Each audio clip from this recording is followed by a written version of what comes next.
going to annihilate these cores before they have BKBs. So I can understand them wanting to get that fast, and here's a second smoke to this top lane, trying to shut down Rezo.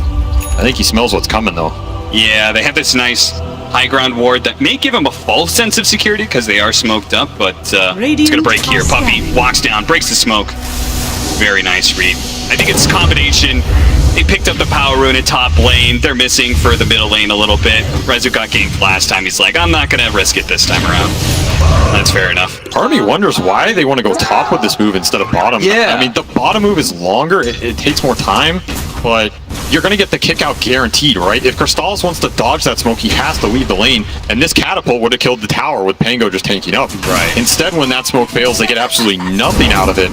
Morph can stay up there anyway. It's like a higher risk, lower reward type situation. Do you think that they have answers to Drow? There is. He's going to run forward, gets a small glimpse back, not a big one, but they do have the stun follow-up here. Comes this Kisses, trying to create some space, and Dark Mago is going to be perfectly fine, and they're actually at the Rolling Thunder. Oh, a jump away from Rezo, barely gets out of that arena. They're going to have more TPs in. Crystallis actually a long TP, but will show up and miss. 1 second. Oh, barely inside of the range, and they're going to go for Sacred. Pango's going to die. They immediately threw down the Static Storm to make sure there was going to be no jump away, no swashbuckle or anything. And with the Drow Ranger here, it's time to put pressure on this mid tower. Unleash, Catapult's still alive. They'll get the glyph out of that for sure. That's going to TP back into mid as well. And the line being drawn top, so they're reading this move. Again, Thunder just not getting the exact fight they want out of that situation, and feels like Secret's stalling them out a little bit, which is definitely advantageous for them. Anytime you can slow down this team, you're going to be pretty happy with it. The Ancient Stack, this is usually what the Drow is going to be spending most of her time doing in this awkward 10 to 20, 25 minute mark. Is a lot of time hitting Ancients. Arcane Rune for Nisha. Cannot ask for anything better on this hero, especially pushing towards that Bloodstone timing. Yeah, that's very awkward because you know Thunder wants to make a play. They just picked up the Blink Dagger, so the wrong move. They stumble into Anisha with an Arcane Rune, and he is not immediately bursted down. This could go badly for Thunder, and that would be a very bad sign for the rest of the progression of this game for them. But wait our time. Didn't hide the Blink Dagger at all, so Secret should know about it. Seems like Thunder's just happy to keep the static as well. Again, no move to his bottom lane made yet. Now Secret's the one making the move to their offlane first. Smoke very late in this game, but he's gonna wait for. Oh, he gets pulled out of it, and now it is ruining Dark Mago, but he does manage to get off the arena with the combination of the two supports playing into damage. Nisha, and now they're rolling from Sacred. Perfectly set up the bowling ball, knocking down all the pins of Team Secret. A bit of aggression from Secret that goes completely awry. Thunder, apparently their patience is well rewarded. Tries to find a fourth kill in Zayat, but missed the spear sadly, and we'll have to retreat. They were all ready for that move. Instant call out, instant TP. This is all their net worth. You gotta remember, you attack Bakaz, you attack the whole front. Just beautiful spellcasting to turn that fight around. I mean, this Morph is a little tankier than maybe they expected, right? He's got Falcon Blade, he's got Dragon Lance, he's got Treads. You itemize to skirmish early and fight often. Pays off a little bit here. Of course, getting the Morph off helps, and just in general going for the Morphling, but yeah, him getting off the Morph strength, like they needed a situation where the smoke breaks, but they're not spotted and they could get an instant Static Storm on him. Exactly. The Glimpse play gives him too much time to respond. It's a hard aggressive move unless you can concretely just burst down a core at the start of that. Secret will pay the price. Chasing after him, Glimpse back, throws the spear as he can, but he will die for that double damage rune he picked up. Do have the Kisses still, but the roll is going to be able to get it on top of Matthew. No space to be able to cast that big ultimate. They'll turn around and kill Zayat, but Nisha will take the tower in return. Now they're going to try and chase him down. Now the Kisses go into play with the Rolling Thunder on top of that. They have the Static Storm to stall up some of the heroes. Panda is there, though, to help finish him off. Nisha falls, Silence going out and jumping from Rezo. His first big jump into these team fights, and he's going to clean up two here pretty easily with the help of Crystallis, who naps both the kills. Very nice turnaround in that river by Secret. I don't think Zayat was expecting Bakaz to be behind that tower. Yeah. Rolls in, ults, he's like, oh, horse here? Not my cup of tea. Still, Secret get the tier 1 mid out of that as well, and the biggest beneficiary, Crystallis. He comes in and cleans up those kills at the end. Now all of a sudden he's the most farmed core on Secret. He is having an absolutely free Drow game, and remember, this is a Drow that can get powered up by Sidekick. Absolutely devastating in these later game fights. It's a Drow versus Morphling as well. You're going to cut through all this armor. This is going to be a spooky carry for Thunder to deal with going into this late game. And he's got BKB queued up after Yasha. I mean, if he gets to BKB, he's a god, right? Almost nothing touches him. Yeah, at that point, really, all Thunder has is like defensive measures, right? They have the arena walls that they can play around against the Drow, but they really can't kill her very easily. They do not have great physical damage. No, it just comes down to how much network does Pakaz has. And he has a lot. He is always a lot more farm than I think he's going to be. You know, you look at that, you go, where did he get all that from? Did he get all that net worth from? He's at 8,500. He's got the same CS 4, 0, and 2. Well, that'll certainly help out. Yeah, helps when you get the kills and nice fine mid. Quick little arena. Glimpse back. Really trying for this one. Nisha, does he want to go for it? I don't think so. Sacred has already popped the Rolling Thunder to ensure that we do get our Mars out of here. Ult's baited, but more rune control is Thunder's way. Now the Glimpse, perhaps? Actually go for the cookie to try and stall up Puppy. The Glimpse didn't really send Matthew anywhere. It's such a weird mid-skirmish, man. Just 5 heroes poking each other. Yeah, both teams seem to be willing to group up nice and early. We saw Chrysalis make that move where he TP'd in to the mid tower early on. For that team fight, pressured. We saw Pakaz do the same. I mean, I think Secret is ready to meet these guys on the battlefield. They know they do not want to get outnumbered in these fights. Finally, we'll claim this safe lane tower. You've talked to me about this before, the fact that TI, people naturally group up when it comes to TI, right? Just something about the pressure and just the nervousness and scary situations, right? Like you feel better just being around your allies. Yeah, you know, you get to hug your teammate, you get to rely on him, might whisper some calming words. Or he might tell you you're playing bad, you know? Yeah, he might say, you idiot, that was an illusion. How did you not know that? But maybe that soothes you, puts you back in the zone. Exactly what I needed. Either way, really good bait there from Dark Mago. Yep. He's also pushing towards BKB here. It's kind of like the big timing for Mars. You know, how many times does he fight and die before he gets there? That's what's really going to slow down this mid hero. But he's having a decent game getting there. He's really the bulwark, quite literally, for Thunder in these fights. Just going there, tanking up a lot of this Drow damage if he can. Giving Pakaz the opening where he's going to see his target and be able to jump either the Drow, jump a support. He already has Manta up as well, so the silence is not as effective. But he will go for Manta and BKB on Orc this game. Probably just the power of Static Storm, threatening him on the deep dives. Very defensive itemization here. I mean, what do you think about this mech from Matthew? These aura items have proved to be insanely good in this meta, especially if you're a team that wants to group up and fight. You're hitting a pretty good window here if you're Thunder. Mech is pretty effective versus the Earth Spirit and the Disruptor damage. Ryan's gonna look for the roll. The dash on top of this one. Mars really not going to be able to get out much, but the Rolling Thunder is really disrupting things. They finally kill the Mars, and Matthew, nice jump away with the cookie. Zions finally falls. Sacred has to jump away, and barely keeps his life there as Rezo looks to chase, but a blink should easily get Sacred far enough out of here. Those Drow hits are already hurting. Yeah, they are. Like, you really have to think about this Marcy Drow combo, and if you're not on top of it, every other hero is basically a distraction. Isha just has to go in and live as long as he can, and it's going to set up the fight for Secret, especially if they can start on Mars. You don't have this arena coming out, you don't have any of this control. It really hurts the Thunder supports. Sacred's doing his best to disrupt this fight, but I mean, he does not have the armor or sustain to deal with Drow Ranger yet. Uh-oh, Nisha. Slowed down by the kisses. He is super tanky, though. 2,200 HP. They landed most of those kisses and a bit of extra damage from the swashbuckle, and it really wasn't that close. So that cannot feel very good for Thunder. But earlier, the win percentage favored them by a decent, like, 10%. Why do you think that is? Thunder favored? Yeah. I don't know, maybe he just likes Pakaz. Yeah, well, I like him too. That's fair enough. Guy's a solid You know, character. Gabe put in a little extra in the formula. Radiant's middle tower is It's under seen attack. Picaz Morphling before. It's the because factor. Understandable. It really is. I mean, I think for the next 5 or so minutes, that's a short window, but their skirmish power is still stronger. But it's dependent on bursting Nisha, and I guess they took it. Nisha has no fear in this game. Yeah, He's got Fan Brace, he's got Cloak, Ogre Axe, he is rushing the tank ability. He knows, I'm gonna run in, I'm a front line, throw your spells on me, I don't care. I mean, like you were saying, 2200 HP on this Leshrac. You had a BKB on top of that? No, nobody's touching that on the side of Thunder. This Not is for the a long downside of time. the Thunder lineup. They are almost all magic damage for these early fights, which they didn't really get to go their way. It shifts a lot more emphasis to Picaz to be able to deal the physical to bring this Leshrac down, and he went kind of defensive items, right? Yeah. He doesn't have this super early Scotty or the extra damage to pump through. Oh! Oh no, he blinked into us! Oh no! Disaster!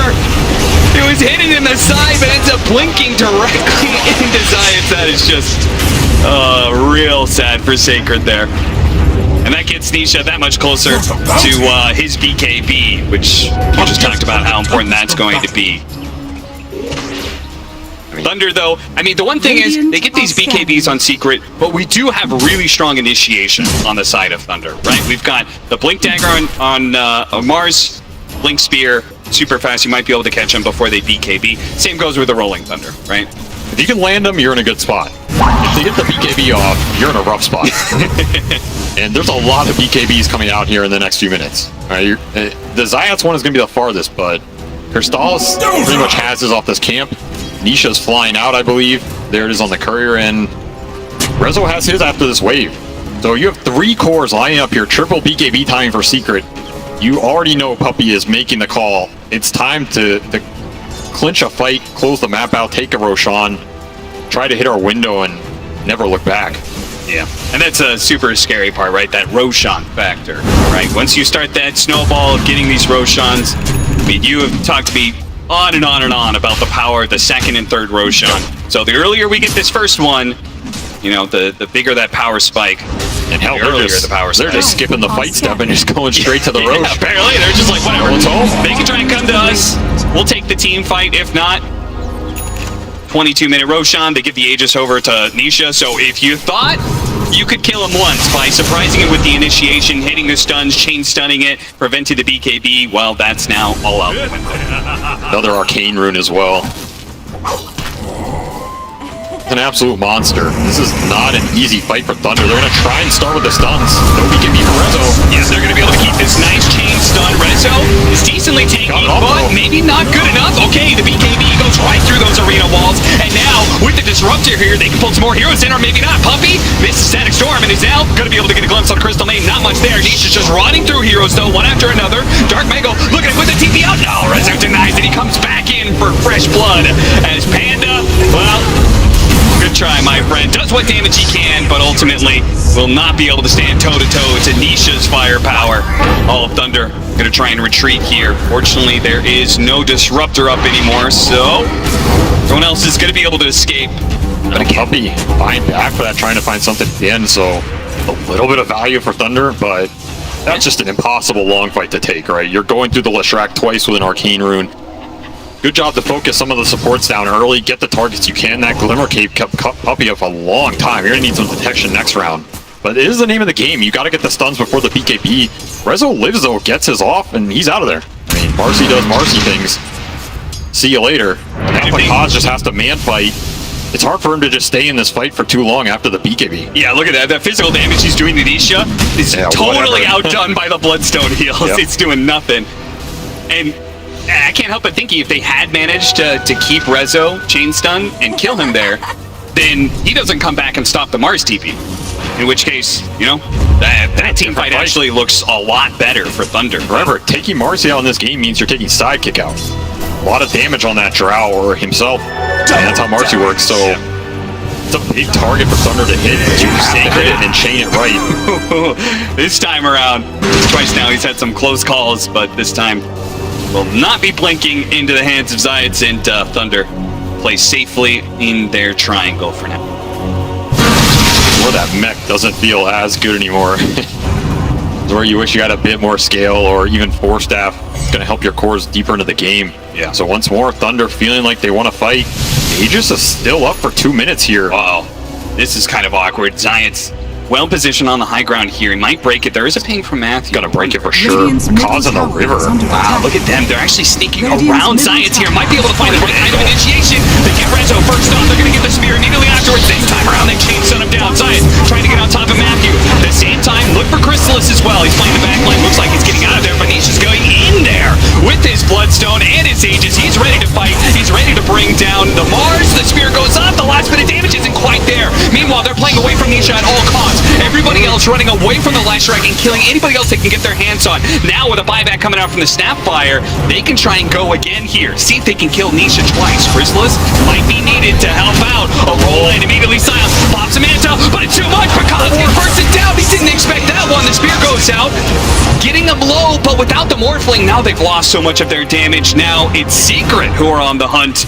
But they don't really have, well, maybe they do. The Blink Dagger forward from Nisha is going to be able to slow down and get one more. That's Panda. Crystal Maiden can't sustain that much damage. Buyback from Matthew there as well. That was an insanely well-taken angle from Thunder. But Kaz was in the river, and I think Zayats was calling out, hey, they're in the river. Instead, they were on the exact opposite side of that flank. Caught Rezo off guard. That's the name of the game. Marcy down without BKB. Still, all of that chase was for Nisha Aegis. Even if they get in there, he still has Aegis up. A little bit of an overextension perhaps, but at the same time, that is how Thunder plays. They are always going to try and push that numbers advantage, and if they pull it off, it looks absolutely amazing, right? Is under attack. Yeah, it seemed like maybe that was a call from the one TI veteran here on the side of Thunder. Matthew. I'm still amazed at how much network Makaz draws in these games. Like, oh yeah. I mean, that was his first death. He was 9-0, but under attack. his farm, he almost has Ags. Radiant's bottom tower is under It's going to be pretty nice as well. If he can get the Ags from the Drow, remove that Agi. It really hurts this hero. Yeah. He's also doing a mad amount of work with the stealing the Earth Spirit, though. Getting multiple silences, disrupting the supports. I mean, the Earth Spirit and Disrupt are getting silenced in these fights. Where's it coming from? Well, it's Makaz Spirit, right? Yeah. And it's something that Secret... I mean, it means they kind of need to play around each other as much as possible. Otherwise, this Morphling's just going to go from hero to hero. As they did in that last fight, right? They were just running away from Nisha and running into everybody else. Yes. Like, Mars is going to be able to tank up a lot of damage. You almost don't want to overfocus him if you're Secret. You need to keep this Morphling in check because Morphling will win the fight for Thunder. Yeah. And nobody else is going to carry the fight in that later half, right? It's about him being able to stay and deal the damage. It's also about when he uses BKB. We saw Pakaz holding his BKB until the very end of that fight. He is extremely patient with it, and there's a reason. Like, he needs it up to be able to fight the Leshrac so he can't Bloodstone heal. He needs it up to be able to dodge the silences in the later half of the fight. Initiation is still the name of the game here for Thunder. They do not, I don't think they want to go ultra late in this type of game with how they've itemized and how their lineup functions. So again, another smoke. This is uphill. Yeah, very clear divide on who controls what part of the map. Thunder invading into Secret side. Don't have the right vision here. Matthew, his smoke breaks. He's going to look inside Secret. He's fishing in deep, but they're not going to find anything. Oh, no! Knocked him down to the low ground, and now the backline is being assaulted as Nisha crept through the stairs, gets on top of their two supports, annihilates them. Rezo is keeping the Morphling busy, so that Morphling isn't going to be doing anything here. Pulled back in. He's going to have to use his BKB. That's going to be another charge down. A spear goes out, but the stun landed. That's the Mars caught as well. Dark Mago. He falls. 3 dead on the side of Thunder. Secret and their patience in holding their side of the map is well rewarded. That's just an impossible formation to just go into like that. Zayats is holding his high ground ward. Nisha and Puppy with the Glimmer behind him on that other cliff. It's just so deep. Sacred's looking for the roll and looking for the chain stun near the cliffs. But good luck, my friend. It's just so hard going dark. And they need that initiation to land. If it doesn't land on a good core here, all of a sudden your backline's exposed. Arena latches nothing. Makaz gets stunned by resolution. Your backline crumbles, the fight becomes harder for this Morphling. He just has to spend BKB getting out of there. Nisha gets to clean everybody up. I mean, that is literally the ideal situation for Secret, right? They kill the 2 backline supports that do a bunch of damage. Yep.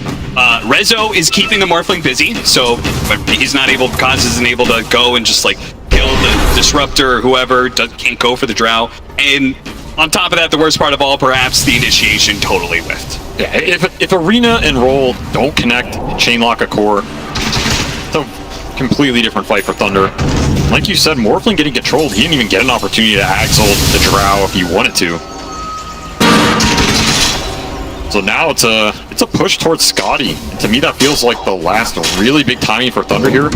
They get this Scotty on the Morphling. It's going to debilitate the Leshrac a lot more in the fight, help him man fight him. You have second Roshan coming up within that interval as well.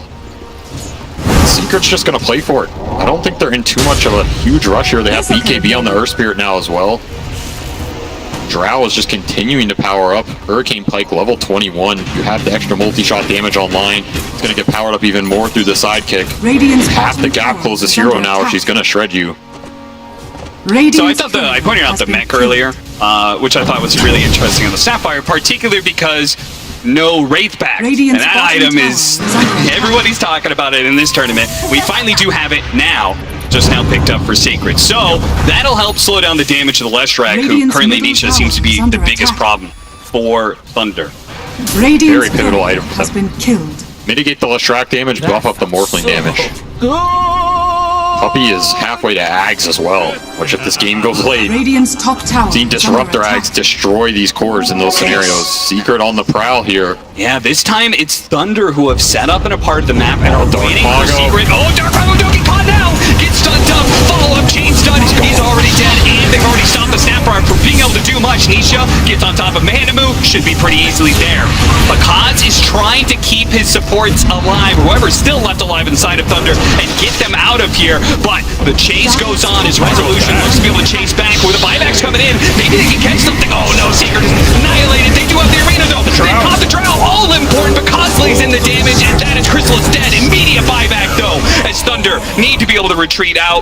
They've got this raid pack. Maybe Kaz doesn't feel so bad about this. It depends what happens to this Rosh, right? This fight is all about Roshan in the next few minutes here. Yep. This is why the buybacks are getting expended. Got the Drow buyback out at the very end. Yeah, for seemingly for free. I mean, Dire are scanning. they're not going to be able to take Roshan for this, right? Yeah. Yeah, I mean, there's a chance maybe they didn't try and force it, and makes Dark Mago feel a lot better about his, right? I mean, he had to trek all the way back to mid after he gets gone on here. Maybe trying to bait the initiation, just doesn't get the BKB off. Rezo instantly blink bashed him, I think. Very fortuitous. And of course, your front line gets broken. Your CM, your Snapfire are instantly gone. Nisha is always just going to absorb their life force. Yeah, and a big part of this was the fact that Panda lived there, and Nisha had to chase him down. So Nisha, during this entire river fight, is actually still chasing Panda Moo over there in the triangle. So he was just missing for the ad engagement, which could have made a big difference. But it looks like Secret, in the end, the buyback is worth it. Crystals is going to be able to take the Aegis and the all-important Aghanim Shard. That is a really big pickup, particular against the Morph.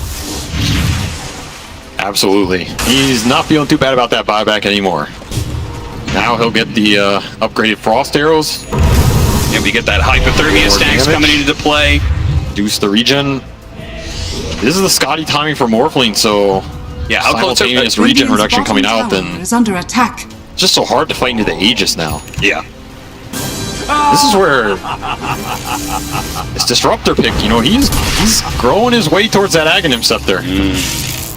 Felt a little far away, but every one of these fights, every one of these objectives that goes in Puppy's pocket, this man likes to get rich. He uses it well. It's a very pivotal item in this game, because every time one of those jumps happen, maybe that Mars can live in that scenario and get his BKB off if he's not chain stun. Well, you throw the Disruptor Storm on top, there's absolutely no targeting that. Yeah, I just kind of want to see one fight where it's Secret who, like, either miss the initiation or are getting initiated on, right? The last couple of fights, I feel like Secret have set up the fight better than Thunder has. Where it started, how it started. Right? Yeah. They're either jumping. I mean, Dark Mago got jumped a couple times this game. Yeah, that was awkward. But a lot of these fights have been Thunder smoking into them into the high ground areas, trying to take that fight. Now I think Secret's very confident to take the aggressive positions because they have so many BKBs in. Radiant's top Of course, I think Nisha is He's using up a lot of his rune luck this game, I must say. Another arcane bottle for this Leshrac. Yeah. How many is enough? He's got a blink scythe now. So look for this guy. He's just, I feel like he's going to see something and just go. He's going to blink, scythe, BKB, and, chainsaw, whatever. Oh, this would be a perfect opportunity. Kill the enemy carry, the best pickoff possible. 90 seconds, no buyback, and they know it too. Yeah, they saw him buy out for this Scotty. They are definitely going to push the high ground here. Aegis still intact. That was Arcane Rune pop for the Lesh, so he's going to have another Bloodstone up.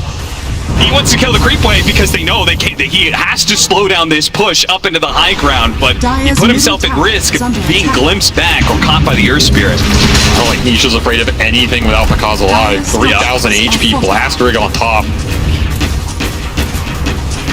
Next round of creeps coming in soon, so backdoor protection is going to fall in the tower. It's going to fall with Mago. Push him back in. Oh, what an arena! He's got the refresher as well. He can line this one up, throws out the spear, but all the VKBs, all this magic damage is being ignored. Even Nisha able to blink away in the midst of all that. Crystallis somehow ended up back up on the high ground. Not sure what happened there, but he should be fine. He's got the Aegis. Thunder doesn't want to go outside of their own base right now. Double arenas expended. 30 seconds left. Secret are going to call it though. They're going to retreat. Oh, if you get spear stun there, that's a shard spear with the level 20 talent, man. 3.4 seconds of stun on multiple heroes. Imagine he can land those right there. Secret were, I don't think they were expecting that jump. Yeah, because the BKBs were slow. They got him off eventually, but they really could have done some serious damage there with the double spear if it hits. Yeah, let's watch that one again. He gets the spear. Missed the Look at tower. the tower's just like right there.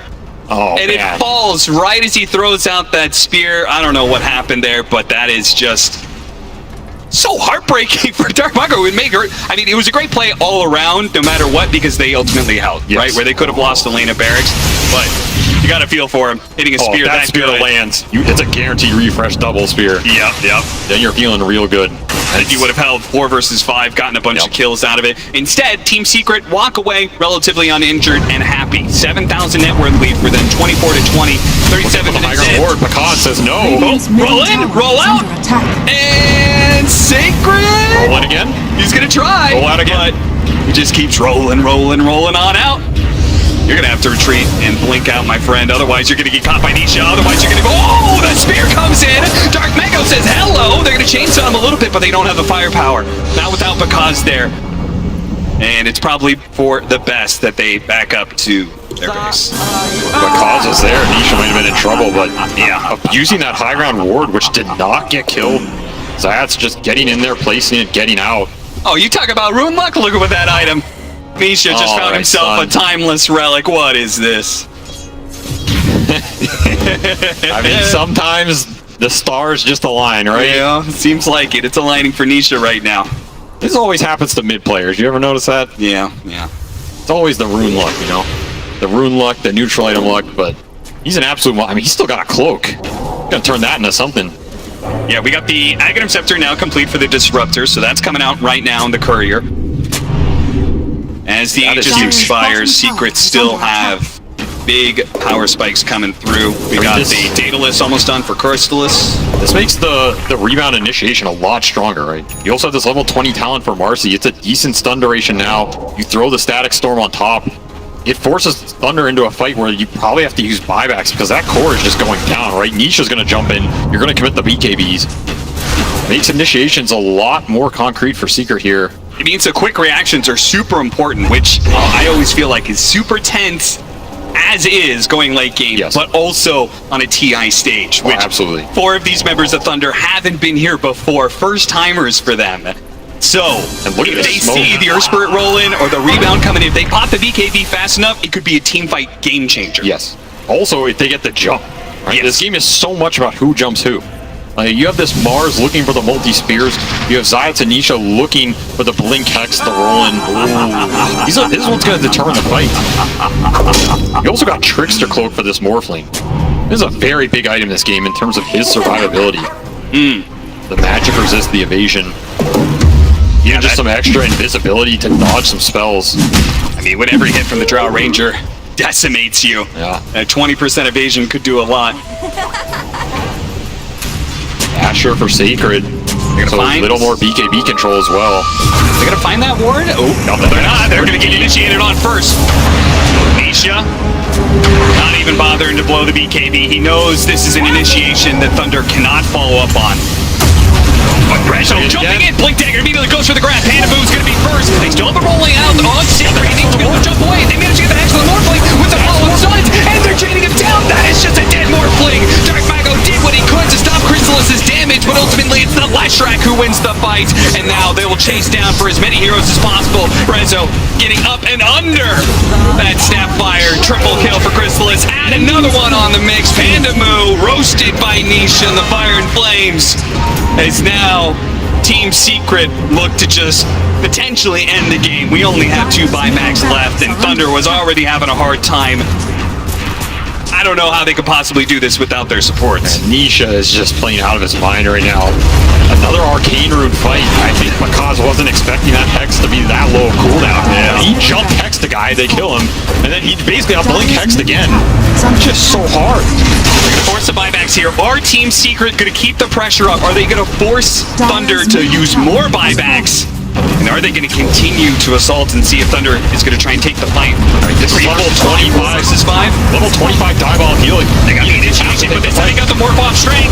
Can they keep him changed on? Can the damage get enough? He's getting blown up for the BKB goes up. The waveform over to the side. Because it's reset. Science chases after him, but it's already done. Pagans is healthy enough that Science will be a victim instead. Dark Mago chasing after them, but he's got to be careful. Doesn't want to overextend. They have the buyback. Secret's coming back in, but Dark Mago's already dead. Rolling Thunder on him. They cannot let Team Secret walk away with this. Makaz is coming back. He's TPing in. But sadly, I don't think they can chase after this. You can see Matthew setting up with his Aghanim Scepter. They wanted to keep going, but now Nisha seeing them on the retreat with the Rolling Thunder on cooldown. There's the Hex. Resolution also catching that Snapfire. Sacred is still alive. Never mind. Rezo grabs him, tosses him back in. Turns up into that rolling form, but blink away. He's good. No physical damage came out. Team Secret will keep the pressure up. 4 of them alive versus the 3 of Thunder. They're going to take a second lane of barracks. Thunder can't excuse this if they want. They've got a tier 2 up in bottom. Dire's top barracks. There's no chance of Megas. Secret will just take that second lane of barracks, reset. Wow, Secret really respecting what this Morphling can do in a deep base scenario. Because they know this Mars has no buyback. They have another static storm up. They have everything up on their other heroes outside of maybe some BKB cooldowns. Maybe that's enough to dissuade the fight. Man, with that level 25 Edict talent, I would have thought they would have pushed Throne there. Yeah. At least try and force some more economic damage out of Thunder. Certainly an opportunity was there for Secret to potentially end the game, but they respected Thunder's potential hold as the Morphling you said, but they've got super strong initiation. Still 30 seconds, no Mars. Yep. This is maybe just the smarter play here. Puppy with the smoke. Here will jump anything and everything. Nisha goes in, blind blink in, goes to the side, immediately fights a Pango. A huge opportunity. 2 dead already. 2 dead with Thunder limping along as is. Team Secret. Are they going to keep going? I mean, Roshan's up. A little detour towards Roche. Never hurt anybody. They know there's no buybacks on this Thunder slide, so that's another 70 that you're without this control from the Pangolier, without the raid pad. Just keep them with the numbers down. This is an Axe 4 Roche. versus 5. Are you giving it to Nisha here for some nihilism? Done a pretty damn good job this game. Yeah, he has. Take it. Maybe a little awkward with the Drow Ranger, but he dives in, I guess, deep enough that it probably doesn't matter. That's pretty much the only choice here. Puppy has his, and Zayats has one of his own. So he can Stone Remnant kick out as well. Yeah. We almost have the Blink Dagger on Puppy, which is huge when you have the Aghanim Scepter, because now you could solo initiate team fights instead of following up Rezos. Too many things to think about here for Thunder. 1 ward gets placed, 1 hero gets spawned. The waveform get charges. The Kaz jumps in, jumps out. Dark Mago pops his BKB. They get a decent initiation with the Crystal Main on top of it. Thanks to the Sapphire. They're doing lots of damage. The BKBs, though, are allowing them to persevere. Because turning into the Drow Ranger has to keep his distance from Resolution. The badges are too much. He needs to get on top of the Drow Ranger, but he turned into Soul Form. Science saving the Drow, kicks him across. Because on the hunt has to waveform forward. He desperately wants to skill for the man to dodge. Another hit miss. Now the side. Now they're turning around, and there it is. Because gets blown up, and immediately the GG is called. Team Secret will take game 1 in this upper bracket match. They put the Macaws more to bed a little bit there. Did not feel like the Thunder aggression could come out in that game at all. Just clinical gameplay from Secret. The rune control, the Roche control. They gave nothing up to this Thunder team, and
Witness what awaits you.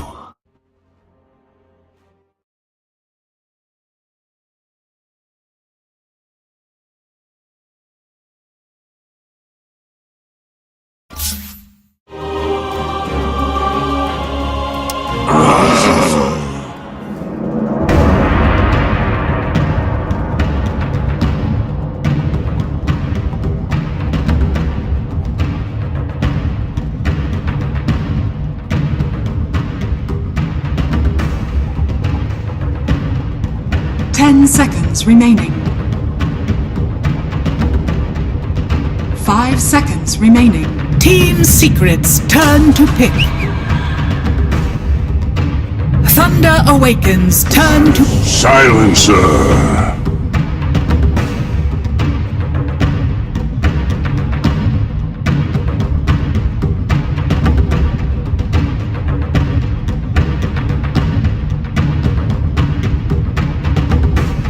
10 seconds remaining.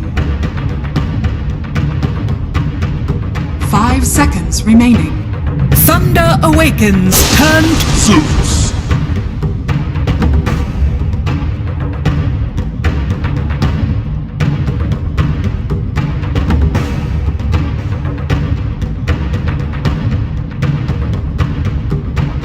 Team Secret's turn to ban.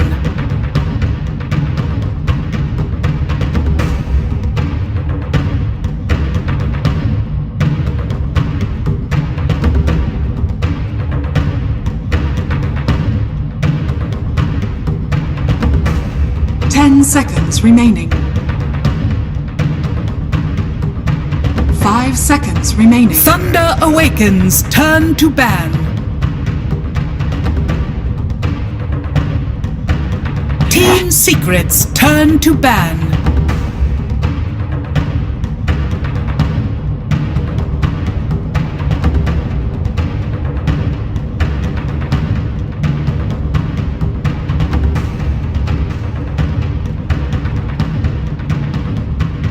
Seconds remaining.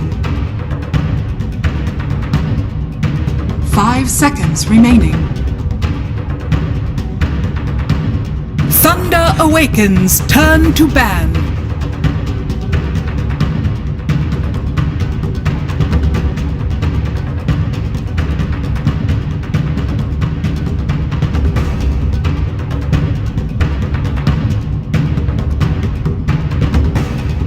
Seconds remaining. Team Secret's turn to ban.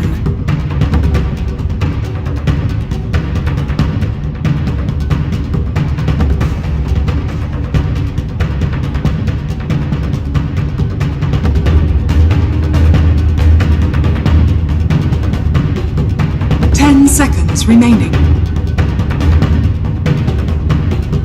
5 seconds remaining.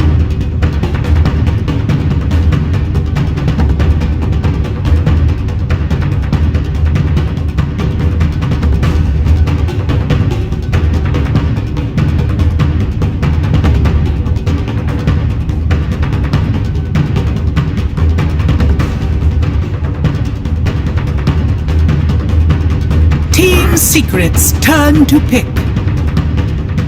Thunder Awakens turn to... Admiral Tonka.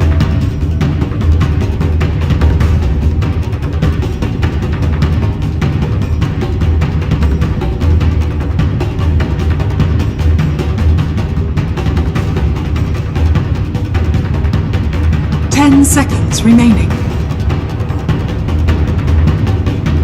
5 seconds remaining.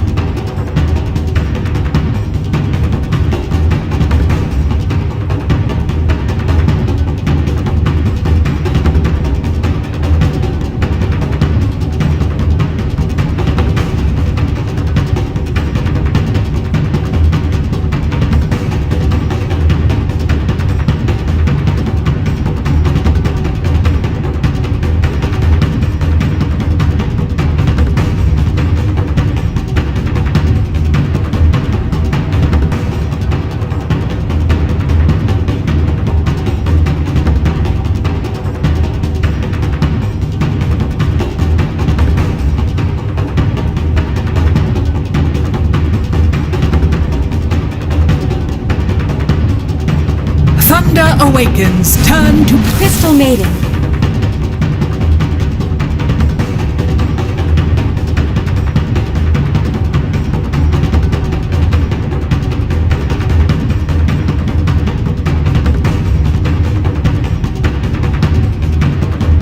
Seconds remaining. 5 seconds remaining.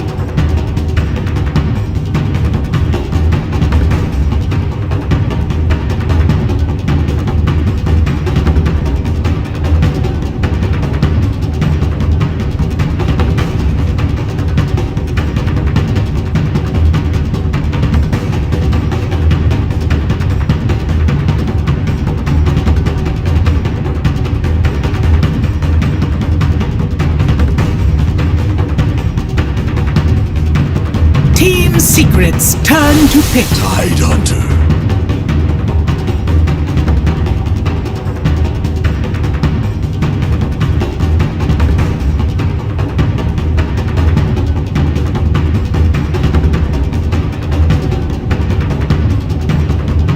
Seconds remaining.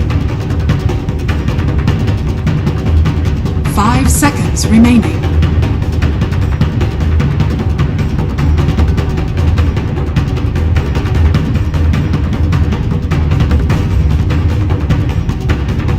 Thunder awakens. Turn to Warrior.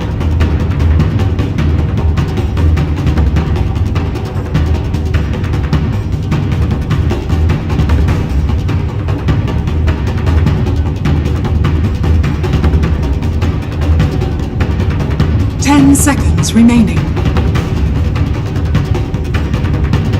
5 seconds remaining.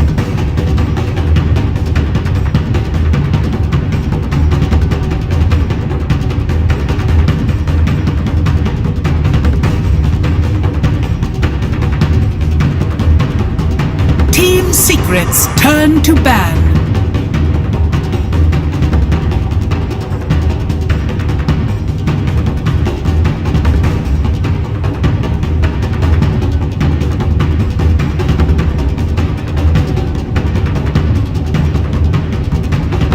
Seconds remaining. 5 seconds remaining.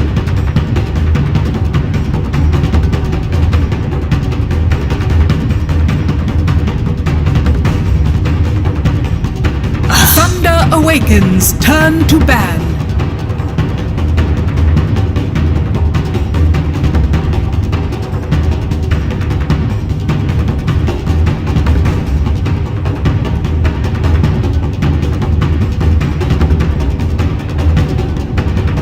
Seconds remaining. Team Secrets. Turn to ban.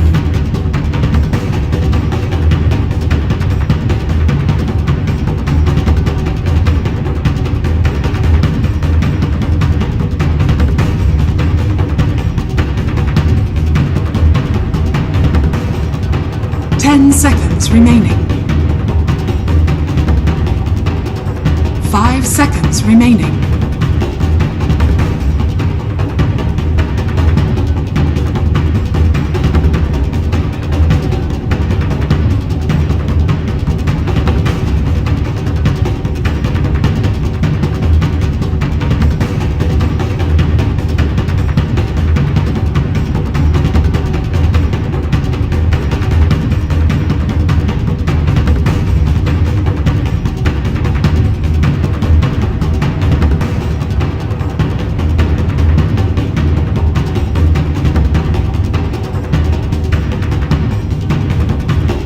Thunder awakens. Turn to pick.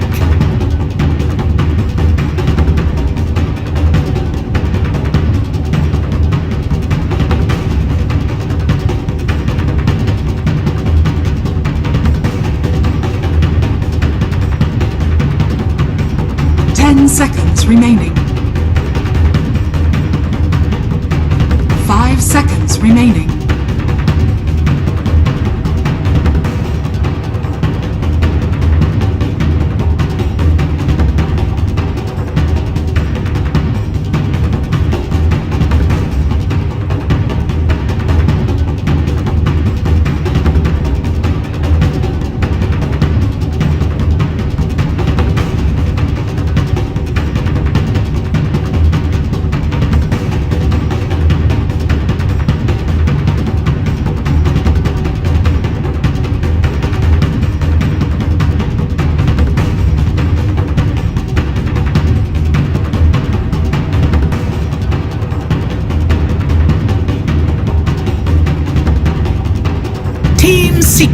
turn to pick. Slog.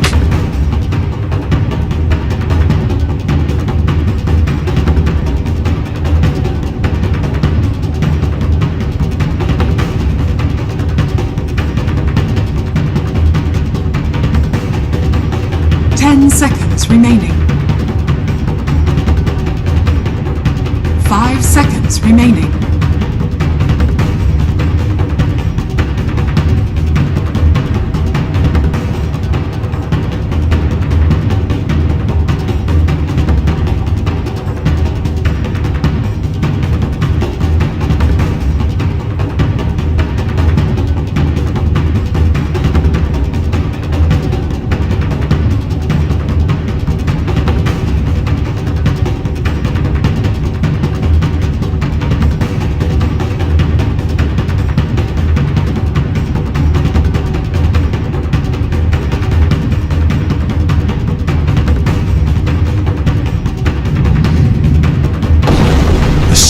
Choose your hero.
Trust you guys.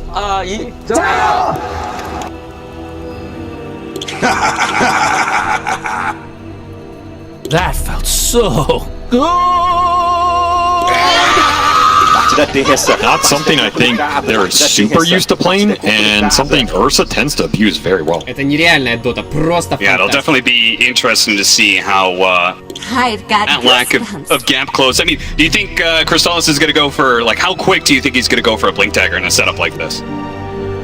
He's going to be thinking about it. Because he doesn't want to hurt his own scaling into the game, right? But at the same time, they really only have Marcy. I mean, maybe you could go the Blink Dagger sort of build on Rezo that we saw from Nisha last game, but off-lane, Leshrac, not exactly expecting the same kind of farm. I mean, there's two factors, right? A lot of the Ursas to this tournament have been going the Battle Fury build to just scale into the late game. Yep.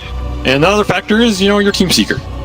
If greed is an option, this team tends to greed it out. You know, they're not afraid to play that triple carry role. Just play it safe. And again, this Thunder lineup, not sure can punish it too hard.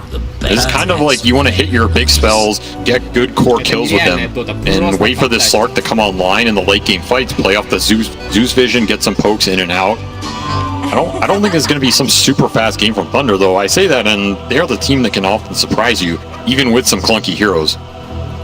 Do you feel like they've set themselves up to not be too pressured if they go into the late game? I mean, they've got some very good scaling heroes as well, right? I think so. I think this Nyx Zeus opener is designed to be like, all right, last game felt very hard to take those late game fights. I don't think we want to be in that position game 30 two, seconds so to we're go. okay to slow it down a little bit as long as we can make sure those later game fights feel better, because you're not going to run Team Secret over. And I think when we learned that game one, they are too clinical, too good at playing around their vision, too good at shutting down the aggressive moves. you're going to have to face him in this 30 to 40 minute period and win the game there. And that is where this Slark starts getting the essence shift up. Become very scary for this lineup. It's an old school silencer counter as well. I don't know if we're going to see the Slark Shadow Blade playstyle, but it is a hero that can eliminate vision from the map and make the fights very awkward for this secret support duo. Well, they may have gotten the early ward pickup, which is really good, not just for gold, but experience too. But Thunder, do you get 3 bounties? Are they going to pay for it, though? Looks like Matthew will, as the next stat is going to be coming up. Very fire, the splitter lands, though, and Resolution picks up the first blood. Very nice start for him. That is a big kill to give away. You're giving this offlane like Shrek a very large head start against Slark. She's going to be very happy to abuse, and Kaz also choosing to let this block his wave and let the first wave under his tower. So this lane is going to shoot out very fast. Normally something I don't enjoy doing with Slark. This hero isn't that good at abusing heroes early. Generally want to play for that level 4 to 6 type area where you at least have some stats. What is the point of ever pulling the creep wave under your tower? It pushes out, is it for what, like trying to get pulls off? I mean, if you do it well, you can almost guarantee a level 2 burst. You can try and kill them with it. You're also going to double wave them, so it's harder for them to aggress on you and burn your regen. Sure. So in that sense, it might be safer for Pakaz. But I still think after the first blood and the wave being up this far, I mean, Rezo has got to feel very good right now. He's sitting on extra stats, extra range versus double melee lane. They put Matthew down here as well. Yeah, it is kind of interesting. Normally we try and pair up range hero with melee heroes, so we have this nice spacing, but they keep Pandamu at top lane.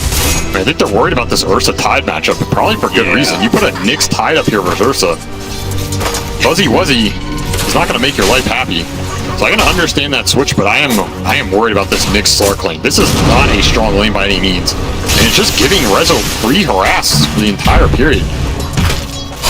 Just go down. He's gonna have to blow the stick charges and barely squeeze right on by Zayat. Keep himself alive, but staying alive is a far stretch from being able to win the lane. Being fed all these tangos isn't gonna change much. He's gonna have a hard time approaching the creep wave with this kind of kill power. This is gonna be tough side lanes for Thunder. They're gonna have to play them very well over the next, the early game to get out of them in a good shape. Not like last game where they had all the nuke power in the world to just sway those core matchups. That always feels bad. Using a spell and still getting it denied. Puppy is going to die in the top lane, so the combinations of slows here. And the Crystal Lane pop the mangoes, they're going to catch him too. They managed to grab mid-jump there, and the finishing blow delivered by Pandamu. Looks like the decision to put the Crystal Lane in the top lane has won a matchup that normally is not won. Tidehunter versus Ursa, normally that's a freebie. I'm not sure Secret should be giving up the kills on this lane, but of course Sacred and Pandamu committing to all 4 nukes on this lane early to get those kills, and that's a huge payoff for them. Anytime you can swing these bad matchups for Kai with Gush, you're very happy. Oh, gets the bounce block. This time Zion stays in front of him, and they're going to get maybe the +1. He does have the mango, and he can pop the spike carapace just in case. Doesn't get hit by the splitter, though. That is not going to be the worst death for Picasso. It drains Rezo of all his mana and gets the comeback full. Sacred getting glaved down at the end of this. Might have to walk to base here. Lucky he has boots to not feel terrible about it. It's kind of a similar situation, right? Where they killed the carry, but Ursa comes right back in. They blew all those mangoes. Now they no longer had that, so... Oh, Picasso in trouble again. Hit by the Split Earth.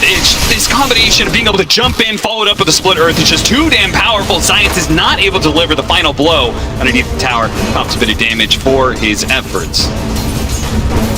Where are the salves you need on this lane? He is trying his best to abuse flag bearers and tower region. Decent hero to do it. And he didn't even have to go the boots early just to try and live through these rebounds that are really messing with him. And the weird part is they've got a mid-Zeus, so it's not even like they have a mid-hero that can rotate to the side lanes early and help them, disrupt things a bit. Nope, but he can provide that ult.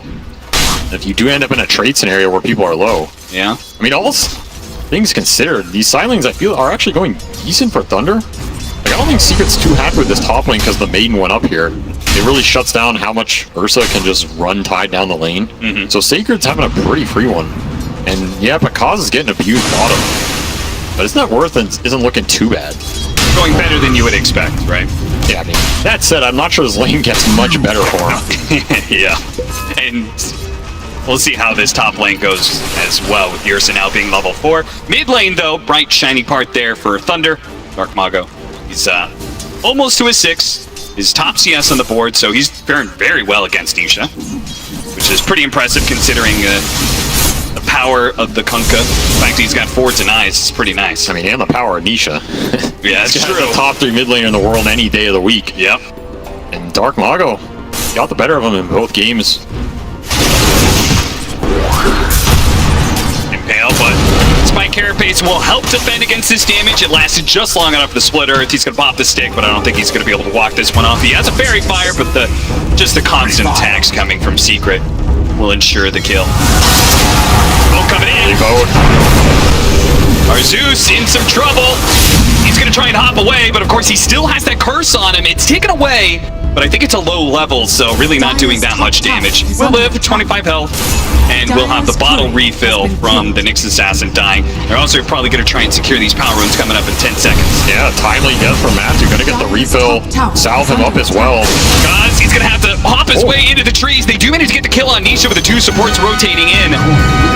Because it's going to be found eventually here. There's really no way out. The cause suffers, but you get that Kunkka kill mid and rune for Dark Mago. He gets the Thunder God's Wrath kill as well. Huge start for this mid Zeus. And this is a hero you want to have a good start in this game. Okay, Bakaz is suffering, but with the lane setup you have, he's gonna suffer no matter what. Come back in this game. If the Zeus is strong, it's the hero that can shove these waves out, stall the game. Oh, look at into that the fight. read! Damn, that was a good torrent from Nisha. But Still to all be 3 punished here. moving forward. Pandamu and Matthew both coming back into play. Nowhere to And they're go. going to kill him twice. He just TP'd in. He's going to have to make the walk of shame back to lane now. Very nice play. Thunder just reading that Nisha's going to be here and no help in the world. Zayat's also not choosing to join those engagements. I mean, he is a Marcy, he has TP. Choosing instead just to prioritize the side lanes. I guess they're not too worried about Dire's middle Nisha's tower game here. is He's under going to be attack. utility. They do have 2 damage carries between the Ursa and the Lesh. So him having the best game isn't essential to Secret here. It does mean that without the support in the top lane, the Tidehunter is having a little bit of a rougher time. I mean, it looks like his net worth is still perfectly fine, but I would imagine the Ursa is able to put some pressure on him every once in a while. I mean, if you're in this position with Tide versus Ursa, I think you're pretty happy. Yeah. Unless you trialing for him, you're Oh, doing nice quite double well. stun, and the rebound doesn't land, and they're going to be able to get on top of the Leshrac here because playing the distance, wants to be able to land that final pounce to ensure the kill, and they get it. Dark Mago also joining in on the fray, ensures it. That's huge. Nice rotation from Dark Mago to help clean this up. He's using his start, his strength to get his Slark back in the game. On top of that, permanent agility stolen. Every little bit helps.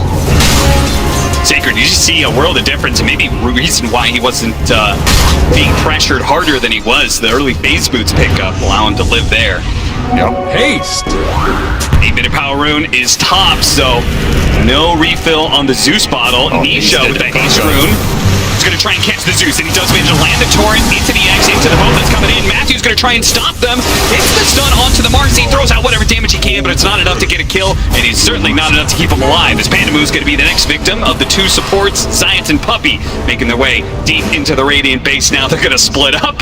One goes north, the other goes south, ensuring that one of them will probably live through this, and it's not Puppy. Not with the night vision. Not with a night vision, and not without a TP scroll. Another stack for Bakaz, of course. Puppy claiming some stolen int of his own. Always nice to get. Sacred just not able to get to that fight. He was trying to get resources. Maybe if Tide's there, they can turn it with the Ravage. I think that was the dream scenario for him, but Secret good at abusing that, and of course abusing the haste rune for Nisha, able to close the gap, get the boat. Very nice turnaround kill for him, and it'll help him move into the jungle and Dire's clear some middle stacks. tower is under Get right attack. back on track. Bounty. Sacred. They need some help, but there's... Well, maybe. Crystal Main's heaping. He's going to throw out the Ravage. And if they try and chase, Pandamu is here to defend. That is a Ravage down, though. Secret got to be pretty happy with that. Good old, but you know, Yeah. farm a little small centaur with it maybe. What are we going to be building for the Tidehunter in this kind of game? Well, It's always Wraith Pack, Cap. It's always a raid. If you wonder what offlaner's building, it's Wraith Pack. I mean, the regen, Silly the scalability, especially for Slark, right? This is a hero where lifesteal just helps him so much. Extra tank ability helps him so much. I mean, it's pretty much every agi carry in the game. Yeah, it is kind of hard for Slark to play against Leshrac, right? Because you can't defend on your ultimate, all that AoE damage going around. So anything that can limit the impact of Leshrac is going to help a lot. Absolutely. And even shutting him down by getting kills would be even more important. They're going to get on top of resolution here. Do they have enough damage, though? The Pounce is stun blocked. The stuns, chain stun coming through. The Slark dies, and Rezo is able to keep his distance. Stays alive through it all. Global on top to secure it. That's something you're going to have to think about this game if you're Picaz, right? You get stunned all of a sudden. So You don't see a Dark Pact, you just global. Slark is in big trouble in this type of scenario, and nice rotation from Nisha to clean up too. Another unsuccessful turnaround from Dark Mago. Still having a great game here on this Zeus. Once more, this is not the fastest lineup from Thunder, so they're okay giving up some trades. Science, far forward here. Be hit by the Pounce. Matthew's going to come in. And maybe Science, he's trying to cut for the kill on Picaz, but he popped the ultimate just in time, and the finishing blow was delivered. But if the Kunkka can keep everybody around, Rezo will certainly clean up the kills, and it's going to be Matthew who should be dying here. It's going to take a little bit longer than maybe they expected, but he does get run down. Mid lane. Dark Mago trying to kick Puppey out of here so they can get some more damage onto that tower, but Puppey does a good job pulling the creep wave behind, so the siege wagon dies. Nyx has a decent amount of levels this game. You're going to have to think about the Vendettas, especially in these deep pushes into Thunder's territory. They want to have Secret go into them to take the fights. That's where Zeus, and especially this Tide, who isn't going to have Blink in this game, can really thrive and set up the fight for Picaz to clean it up. On the flip side, this Leshrac is perfectly happy just pushing your towers down, especially when those ults aren't up. Seeker can claim a decent amount of territory in this time. It'll take a while before Picaz really wants to join the fights. Whereas again, you have this Ursa. Start clearing through jungle, and Crystallis is choosing to go for Diffusal this game. So he is not opting for that heavy farm Battle Fury build. Secret's going to up the tempo here in the next 10 minutes. That's pretty interesting, because I feel like almost all Ursas I've seen have been going Battle Fury in this tournament, but nice fight Carapace. That'll help defend the Zeus.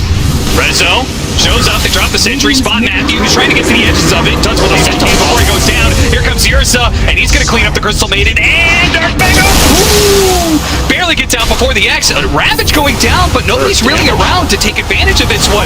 All of Secret is just going to turn and rip into that watermelon, take the sweet juice inside, and go for a mid lane push now. Super discoordinated fight from Thunder.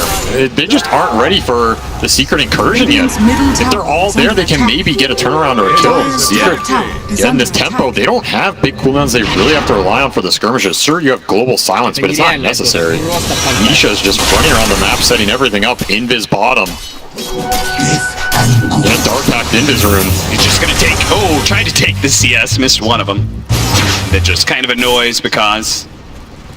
Dire's middle tower. Especially if Nyx dies early. It's hard for Thunder. Yeah. They really want him to be alive so he can get the Carapaces off on the Leshrac. Lesh is just so much of Secret's damage right now. If he has free reign in these fights, Nyx is down. It's going to be hard to just commit in, and even Crystal is joining this, cleaning up the Crystal Bait. Back and alive we go as Thunder, bit of aggression, gonna be stalled here as Secret look to grab Pandaboo before he can get out. The X will ensure it. A little small hop away there with the Tumbler's Toy, gets him out of range with Zayat. Matthew showing up. Mago's trying to going wait down. Matthew really wants to go for this one. They have the global silence though to be able to help out. Dark Mago backing out under the tower, but a jump forward from Zayat. A double kill pickup for him as Thunder just really not bringing the same kind of numbers Secret do to these fights. Well, they are getting out-skirmished, and heavily. There's a lot of stolen in going into the silencer too, already up to 16. Really? Puppy, he's a smart boy. I guess so. The reason why he's been a captain in Dota for so long. I mean, I can't help but feel some of it's been stolen from this Maiden, because Pandaboo's sitting at 450 mana. This is getting a little bad for him, you know? Yeah. Crystal Maiden spells are not the cheapest. Might be needing to put more points in that aura at this rate. Watching Disha currently farm up some ancient stacks. Once he's done with this, he'll have BKB, so it'll be another big timing for Secret. between the early BKB, the Diffusal Blade pickup on this Ursa, Team Secret, they're going to be really hard to fight into in this around this 18 to 20 minute marker. This is all for that Roshan. Crystallis is happy to go in there whenever Secret feels strong enough. He has the Morbid Mask, he's going the Diffusal build. That is a fight Thunder have to think about. You have Bloodstone on the Shrek, you have that Kunkka BKB like you're talking about. These are very tanky heroes, and you don't have the easiest ways to initiate on them. It's pretty much Nyx vendetting in and stunning people, which, yeah. Secret's gonna have sentries down, and they're not even really waiting. Just smoke Crystallis in, 2-man it up. Roshan is pretty much dead here, uncontested. Yeah, Sidekick makes it really easy for the Ursa. Bounty! Combine that with the ultimate there, the Marcy as well, slowing down the attack speed of the Roshan. It falls pretty quickly. Thunder, either unaware or uncaring, Has fallen to the dire. give up the first Roshan of the game. Sacred, he's going to be hovering around this mid tower. He's got the Ravage. They're going to try and hold this mid tower for as long as possible. I expect Secret to try and challenge that with the Aegis sometime in the next 5 minutes. I think Secret's definitely gonna make a move. This Tide needs Wraith Pact, he's a long way away. This Zeus ideally wants his shard. He will pick it up now, so that's a huge damage increase for him. Very big timing. And more interesting perhaps is Pakaz has gone first item Mage Slayer. Dire's Just in an structures attempt are to deal with this Leshrac matchup who, I mean, Leshrac is Double the damage. carry in this game, right? He is just going full carry items. You need this item in the matchup. I don't blame him, but the damage output diminishes quite a bit. In which case, it just means the Zeus and maybe the Nyx and Crystal Maiden have to do a lot more of the Yes. heavy lifting. I mean, it's even more on Dark Mago's shoulders now. Yeah. And then you really have to take a long fight as well. If these heroes go down for Thunder quickly, that's less Crystal is Zeus immediately goes. challenging Sacred. They've got the X to be able to keep him in place. Gonna blow the Ravage now. See if he can get away. Crystal's No gonna try and BKB chase him down. They don't have the BKB. Oh, now he gets it off. As the Global Silence also protecting Amnesia. Will get the X with this double damage. It's a little hard for Thunder to fight, but they can keep on the edges of this. They gotta be careful of the Zeus though. He's still silenced up. Oh, he needs to be able to jump away. Crystallis. Okay, there goes the Aegis. Yes, but the other heroes are on top of the Zeus, and without the Zeus, there goes the damage. Sacred comes back in, but he's just gonna be another victim of the X marks the spot. Reeling in the fish. A double kill for Crystallis and mid tower for the taking for Team Secret. This game is escalating out of control very fast. Pakaz didn't even want to join that fight. Of course, he didn't have teleport, so he couldn't have if he wanted to, I guess. Radiant's Got a little bottom more tower damage. is Maybe under Kunkka attack. falls there, but it's a pretty good Aegis usage. Now you're pushing the lead to 5k. You get the tier 1 mid. Map opens up. Just an awkward Ravage here, right? Like, it's getting Radiant's bottom forced. You don't want to tower is Ravage under Aegis attack. Ursa. They almost chain it well into something. Maybe if there's a maiden ult here, it turns a bit better, but Yeah. this is just too tanky. Double Bracer, BKB rush. You have the global to bail him out. He'll be holding on to it. Dark Mago gets a lot of damage off in this fight. You can see Yeah, if but then these he's fights go so long. slowed down by Yeah, the this curse. curse. It's a hard game for Sacred the front line. You have Yeah. Ursa to cut through him, you have Leshrac to cut through him. The X. Difficult Tide frontline game. Still trying to get to that Wraith Pact. The start he had was solid, but since then, nothing has gone his way. Kind of curious if he would deviate from the Wraith Pact simply because of the fact the Ursa is such a big problem. But so is the Leshrac. So he kind of has to go for it, and he has to frontline, but he's going to be victim of this Ursa all the time. It really seems like a no-win scenario for Sacred. Feels like there's a little too many problems for him to itemize, and just gonna come down to one of these weird fights where somehow Pakaz gets on supports, trying to go ag so he can find the backline. He can start on Slark, start on Marcy. I mean, I say start on Marcy, but Zayats is sitting at 1800 HP with Ogre Club. He's not exactly squishy. See if they catch the Slark here. The smoke across. Not going to be able to find him because he's able to get the pounce away first. So he'll keep the hopes alive of an Aghanim Scepter pickup. Slowed down by the curse. Panda, I think you're going to have to play a little bit of a sacrificial lamb here. He throws himself in to make sure that his Zeus does get out. Of course, Sacred is like, please, no, not my ancient stack. I'm so poor. Farm them quicker. Let me get the Wraith back, please. Oh, it's all being taken away from him. In fact, even his life might be taken away. His resolution is going to come across with science. He's going to throw out the Ravage, but the boat is still on point. It's still going to hit that stun. He just And now wants the a Marcy point there. booster. He can't even get to the point booster denied with the death loss as well. He is still shy of that pickup. Ooh, this would be a dream pickup, but there's nothing there to follow it up, and a global silence to ensure there's no escape for a Nyx assassin. That level 2 Thunder's God. Not even close. That global doesn't come out. Very quick reaction from Puppy nonetheless. And yeah, I don't think I've ever seen a Ravage to try and buy a point booster. That is, that tells you all you need to know about the state of this game. When you put it like that, well. it looks pretty dark. You didn't even get it either. And Half-Life just constant jumps in from Marcy. Anybody shows in the mid lane, Marcy's gonna be there quick and fast to punish. Silence is okay. Mario's really getting up here. He's gonna pop the illusion to get rid of the curse, but he won't be able to deal with that X. They do have a Kosh showing up finally with this Aghanim Scepter and might be able to get the kill on a Puppy. The Gush gets it, but at the same time with the Zeus dead, it's gonna be hard to play this out. Science, second pounce catches him as well. 2 kills for Thunder would be pretty nice. Sacred with the double ensures that his Wraith Pact is gonna come in a little bit quicker. Nisha, who blew his BKB earlier. Held the Shadow Blade though. Yeah. Get him out of dodge. Not the worst fight for Thunder. They get their Slark involved with that Ags timing. Picked up 2 kills. You'll take Dire's that. middle tower is under attack. I mean, we're seeing how aggressive Puppy's playing too. He has absolutely no fear. Oh, that is a nice TP deny. They can keep the pressure on this mid tower. In fact, they get it. Has fallen. That little play may have just gotten them the bounty on that mid tower. Sacred takes the last hit. So, big time recovery for this Tidehunter who's been suffering. Got him to his Wraith Pact. Showing some signs of life here for Thunder. And a little momentum swing. Will it be enough, though?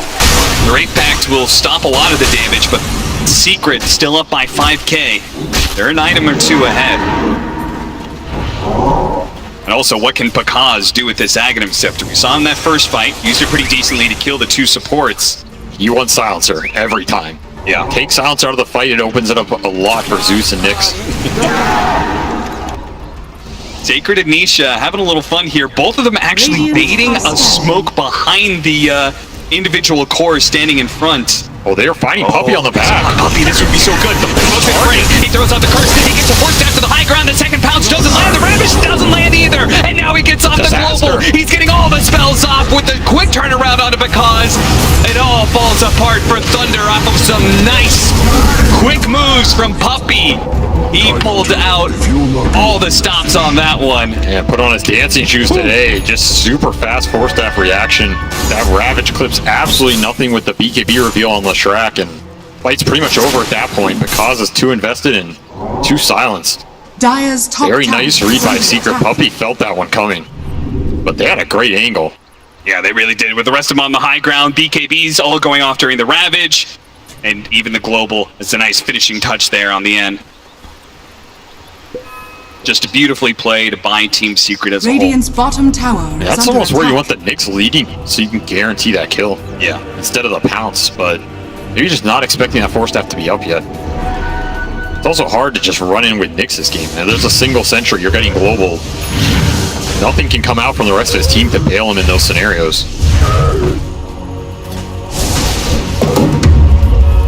Gil Scepter, Aether Lens. Dark Mago is trying to keep up as the Zeus. I mean, he was once the highest net worth in this game. You see he's had a little bit of a precipitous fall. He just can't keep up. Not with the amount of real estate that Team Secret has been owning throughout the last 10 minutes. They are gobbling up the map. Towards top. He had a pretty nice defensive ward there on the side of Thunder. Has been killed. Alright, Matthew kills Solace Courier with full BKB on it. Ooh, that's a nice pickup. It's a lot of net worth. Pretty much the best thing he could hope for in that scenario. Is that enough for you to make the call like, guys, we should smoke? I just took away the BKB, or do you think it's still risky? I don't think you can smoke into Secret here. Maybe Secret goes into you and you can take the fight. Maybe. Or maybe just leave Pandamu behind. That's Roshan. Number 2. Second Roche. This is where things start getting really scary for an Ursa lineup. And Aegis. Now the Shard. I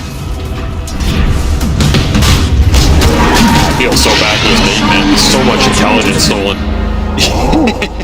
Yeah, he's really not progressing there, is he? Racking up to hint, and that is shard for Ursa. This is Dire's middle the tower dream Ursa under progression. attack. Do the first Roche pretty early. They got it with the smoke and Marcy. Second Roche, 24 minutes, put that shard online. Yeah, you're missing BKB, but I don't think he cares too much. I don't think so either. With the constant enrages, already having a hard time addressing him. Coin for me. Full Silver Edge done for Nisha as well. There's a break for this Radiant's tide. middle tower Even is harder to under frontline. attack. I mean, I don't think he was frontlining much before, but now he definitely isn't. Do you think he should continue to build on that and try and build up a Dire's physical bottom damage tower build, is under or attack. do you like what he's currently going, the Scythe build up? Radiant's The top Scythe is tower fine here. is I under mean, attack. this Team Secret lineup does not lack damage. Yeah, sure. Remember, Crystallis wants this diffusal damage-oriented build. You will have BKB Basher at some point. You have a carry Lashrak in your offlane who's doing just fine, and of course Marcy. Radiant's top You know, tower. Marcy's Zayas- Marcy. Yeah, Marcy's Marcy. Enough said. You know, they're not gonna lack damage, so Dire's he can middle just go tower whatever he is wants. under Honestly, he attack. can go the AC. He can go the Radiant's Hex top here. tower is under attack. The Hex is definitely nice for the Slark control. Or if you find the Zeus, right? You stop some of these Dire's leaps or middle Yules. tower is under attack. Just guarantee the highest damage kill. Matthew, I mean, this is a sad affair when you're using the Vendetta to try and, Dire's hunt down bottom tower couriers. is under I mean, attack. he's certainly not strong enough, I think, to get a solo kill unless it's on Silencer with the Thunder God's Wrath. But even then, I have to question if they have enough damage. Pandamu, well, he's been just kind of playing forward a lot. I don't think he really cares too much about his own life. It feels like he's just kind of fishing for information, right? They got to just buy time more than anything. Dodge, split the lanes. You're gonna lose out on some net worth, but try and make Secret run around and Sacred Day spotted. someone has to pay the price here. Yeah, and it's going to be the Tide Hunter. So that Heaven's Halberd, which he was trying to get to address the Ursa problem that he has, will be delayed even further. Because he did manage to get out, and he is closing in on a BKB. But it is a Radiant's very small bottom tower is silver under lining, attack. a very big and dark, scary cloud. You know, Matthew, he's looking for that Ursa courier. That's why he's not killing it. Hey, He he's trying to wants go to that- the- yeah. He wants the BKB again, but he missed it. That was the one courier that went out the fastest. So Crystallis already has his BKB, and Matthew's kind of, I know it's coming. He read the timer very well. Actually, a very intelligent play. Just not going to get it. Damn, that is And actually... now he sees it run back. He's like, oh. Well, they know the BKB is now complete, and same goes for Pakaz. In fact, they even put a gem on this Ursa. Puppy deciding to be generous this game and donate some of his net worth to ensure this Nyx has no free initiations. A Blink Dagger as well. So BKB Blink, Dark Ursa, are you're scanning. 100% online, and you're trying to take 80 fights that you can get. Thunder are being rather elusive though. They're doing a decent job of not being caught on their, well, I was going to say their cores, but mostly just because Dark Mago. He really wants the Aghanim Scepter. He's trying to farm it up with a Zeus right now, but he's got to be careful, got to respect. Dire's courier has been killed. It's a BKB, another one BKB denied. It's a decent pickup. He waited a long time for it. So you're going to have to use it here. Of course, Aegis is still up for a minute. You're going to have a window where they don't have that. Aegis is down. You have your Slark BKB. Maybe you can get to this Zeus Ag. That's pretty much all we're looking at in terms of the next timings here for Thunder. Alright, you're going to have a Halberd on the Tide, but at some point you're going to have to win a fight here because you are losing a lot of net worth in the period where you're just letting all three Secret Cores have free reign. Heaven's Halberd complete. I don't know if it'll ever save Sacred, but it might stall his death. A few extra seconds. Spot him. Nice torrent. Good read from Nisha. They're going to go for the break as well to ensure that this Tide Hunter doesn't have a single prayer getting out of this one. The tier 2 is going to be run down pretty quickly. Secret, bit by bit, taking more and more control of the map, increasing the pressure on this chokehold over Thunder Awaken. Nice little play from Nisha there. Just taking the guess, you know, you never know. Someone might be lurking and gets him a free Tide kill. Every little thing matters. And of course, Matthew's still hunting for some courier. Which one's he gonna choose here? Ah, God, I bet he wish he was playing a bounty hunter instead. He doesn't want that one. No. He missed the Lesh one with No the good shark. items. Oh, no. That would have been a decent pickup. It's taking me back to Boston Major here. Yeah, seriously. The bounty hunter courier snipe. Maybe next time just hanging out on the enemy side of the map, constantly looking for courier kills. Vendetta is not the best. Is definitely not the best invis hero to be making these plays. But there's just not much else to do, right? Thunder just cannot fight. They understand that, and they're really just waiting for Secret to either force something by going high ground, or they get to a point where, I mean, what point is that exactly? Like, what items do they need where they're like, all right, guys, we can win a team fight? I'm not convinced there is an item. Refresher shard from Roche for Tide? I don't know. Yeah. It's gonna have to be some base defense fight where Secret overextends. Honestly. Yeah, I don't think you can fight outside the base anymore. These heroes are just too tanky. And Secret's not gonna give you any freebies. No, they're This'll not. come in They're a handy. very disciplined team. That's the first Thunder God I've heard in a while. Yeah, he just was fishing for information. Hadn't seen any heroes from Team Secret in a while, so Yeah, he's wanted to trying make sure he wasn't getting ganked top lane. Wanted to finish up his Ags, which he will. So now you have a bit more global pickoff potential.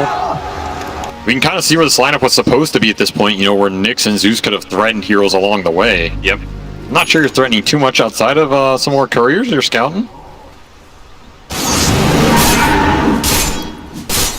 Let me tell you something, this courier hunting looks a lot more fun than it actually is. Is he gonna take one? Yeah, the losing game probably doesn't feel so hot. All right, got the Ursa Cur. Hey, there we go. And you know what his reward is? He is level 10. He is level 10 at 30 minutes because he has not seen a creep in a very long time. Dire are scanning. Yeah, who needs levels and mana burn? It's true. Science is done with this. He's like, all right.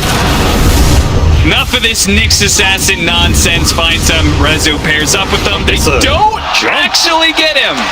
He's out. He was too close to the Lesh rack for the rebound to land, I think, so. That's some space.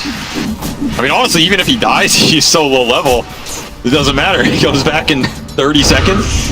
I like how we set up this series, you know, Thunder Awaken, you know. #1 in average kills and assists. Yeah, not this team. So, I mean, it counts if you were talking couriers. On this That's brigand true. team. I mean, all that said, somehow, Radiant because it's top net worth, Yeah. it always happens. Man finds it. He He's knows found where the gold farm. is. And he's got Titan Sliver, he's got Skullbasher. Level 20. First Maybe the best excursion window they've outside had the in a long base for time. a while. Thunder. Smoked up, spot Rezo. Poppy's gonna break the smoke though. They're immediately gonna jump onto him. But the force down gets him away. And Marcy, wow, there goes the next assassin. Blown up immediately by the help of Nisha. Sacred in the middle of all this. No He has to Ravage. wait out the BKBs in order to get a good Ravage off here. They're gonna reset. Secret doing the same, respecting the fact that with the BKBs on cooldown, there could be a big Ravage play. Especially with the buyback coming in from Matthew.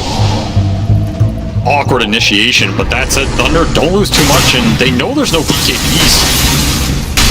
This is one of those windows where they can try and make a play. Yeah, but how do they do that exactly? I mean, not sure if they have any smokes left. They don't have a blink on Tidehunter to like really force a good team fight with a blink Ravage. It's kind of weird. I almost feel like they're gonna go back to farming. I feel like they need this blink, because Pakaz can't just jump this silencer and make it a good fight. Yeah. It's just a 4-staff out, and then you're getting global after the Dark Pack, so it's very awkward in terms of initiation right now for Thunder. I was gonna ask if maybe Nyx can get a blink dagger, but then I remembered. Yeah, he He does hasn't have a been doing force, much. But that's his buyback, and this is third this cannot Roche. go on. This cannot go on. They can't be giving up Roshan while BKBs are cooldown No, and no Ravage way. is up. But it is. No, Thunder. What have you done? They had to play for this Roshan. I feel like this was one of the only moves they had. Now they've given up an Aghanim Scepter to the Ursa, so now even if they hit a good Ravage, Rosales could just knock it off anytime. He doesn't care about anything anymore. Takes the cheese, takes the Ags. Aegis onto Rezo. Bear feels so strong, he doesn't need the second life. This is truly going to be just an all-in high ground defense, I think, at this point for Thunder. And Secret are probably at the point they're feeling strong enough, right? Third Roshan, a fresh Aegis, we've got a cheese. Like, they are so far ahead in net worth at this point in time that I mean, they would love to get a pick off first. Pandamu escapes just barely. Matthew may be able to do the same here. If Secret can't find anybody in the next 2 or 3 minutes, you just brute force it. I mean, they really want to find the pickoff. Just Yeah. forcing the high ground for Zeus is... Sure, you're up a lot of gold, but it can be weird, especially with buybacks. Can we get something here? Ooh, nice reaction from Bakaz. Gets the pounce away before the X could catch him. Radiant's Or courier top tower hunting. is under attack. Here it comes. Ursa's courier round 3. Hey! He'll get the observer for it too, so makes his life a bit easier. Yep. Another 45 seconds. Well, actually 60 seconds for him to really get out there and wait for a while. We'll see another courier pickoff, perhaps. Ursa doing a little poking. Pretty low on mana. But Yeah. of course, second life. Got the Aegis. They're going to burn it. Radiant's top tower Now, is plenty under of secret heroes are around, so it's not like Thunder can really keep going here. Panda, hello. Thundergod's Wrath going out, spotting all 5 of these heroes because maybe he can jump on the Silencer. He's going to go for it here, but once again, the Force Staff is going to go down. Nisha lays out the boat. Secret trying to position here. Pops a Ghost Scepter, waiting out the BKBs, and gets back up into the high ground. Nice play by him. Crystal is trying to chase after, but now he's inside the base. Now they have an opportunity for a Ravage, perhaps, with Secret continuing to hold. Very patient there. I love the way he played forward and then used that Ogre Club totem to be able to jump back inside the base. He knows this Ravage cannot be used lightly. No, you have to threaten it, and at the same time, you have to be super patient, try and wait out those BKBs, and then turn. Double damage. The longer you wait, the higher chance because maybe dies in that duration, and if he goes down, you lose a huge amount of your sustained damage. Of course, you can rely on Zeus in these high ground scenarios, but Secret might not do that to you all the time. Don't get me wrong, Very Secret, precarious. they are smashing this, and the status quo has not changed, but it is impressive that Thunder just haven't straight up lost yet. They like the way to play these fights has to be so perfect. They've been doing a great job of it so far. They have Blink on Tide now. Now they've got a real window. possibility, right? Yeah, they can Blink Ravage into the Nimbus. Nyx can follow up. Maybe Marcy saves you, maybe the Global bails you out. There is that window. And of course, they have multiple Ghost Scepters as well. No real nullifiers or anything from the Secret side, so these Ghost Scepters are doing a decent amount of work. Yeah, Ziontar's already made that read. He's going to try and build a nullifier. It may be a little while for this board position to get it, Radiant's top but tower. he is at least aware of how strong this item could be. And when you're 4 positions building Nullifier, you feel pretty damn good. Yeah, Radiant's top tower he's is going to... under attack. I mean, he's going to jump onto that Zeus and never let go. I mean, at this point, Secret's going to have 5 carries, right? Yeah. He should build some attacks being on Silencer. He's got the hint to do it. Yeah, he's got 32 stolen intelligence.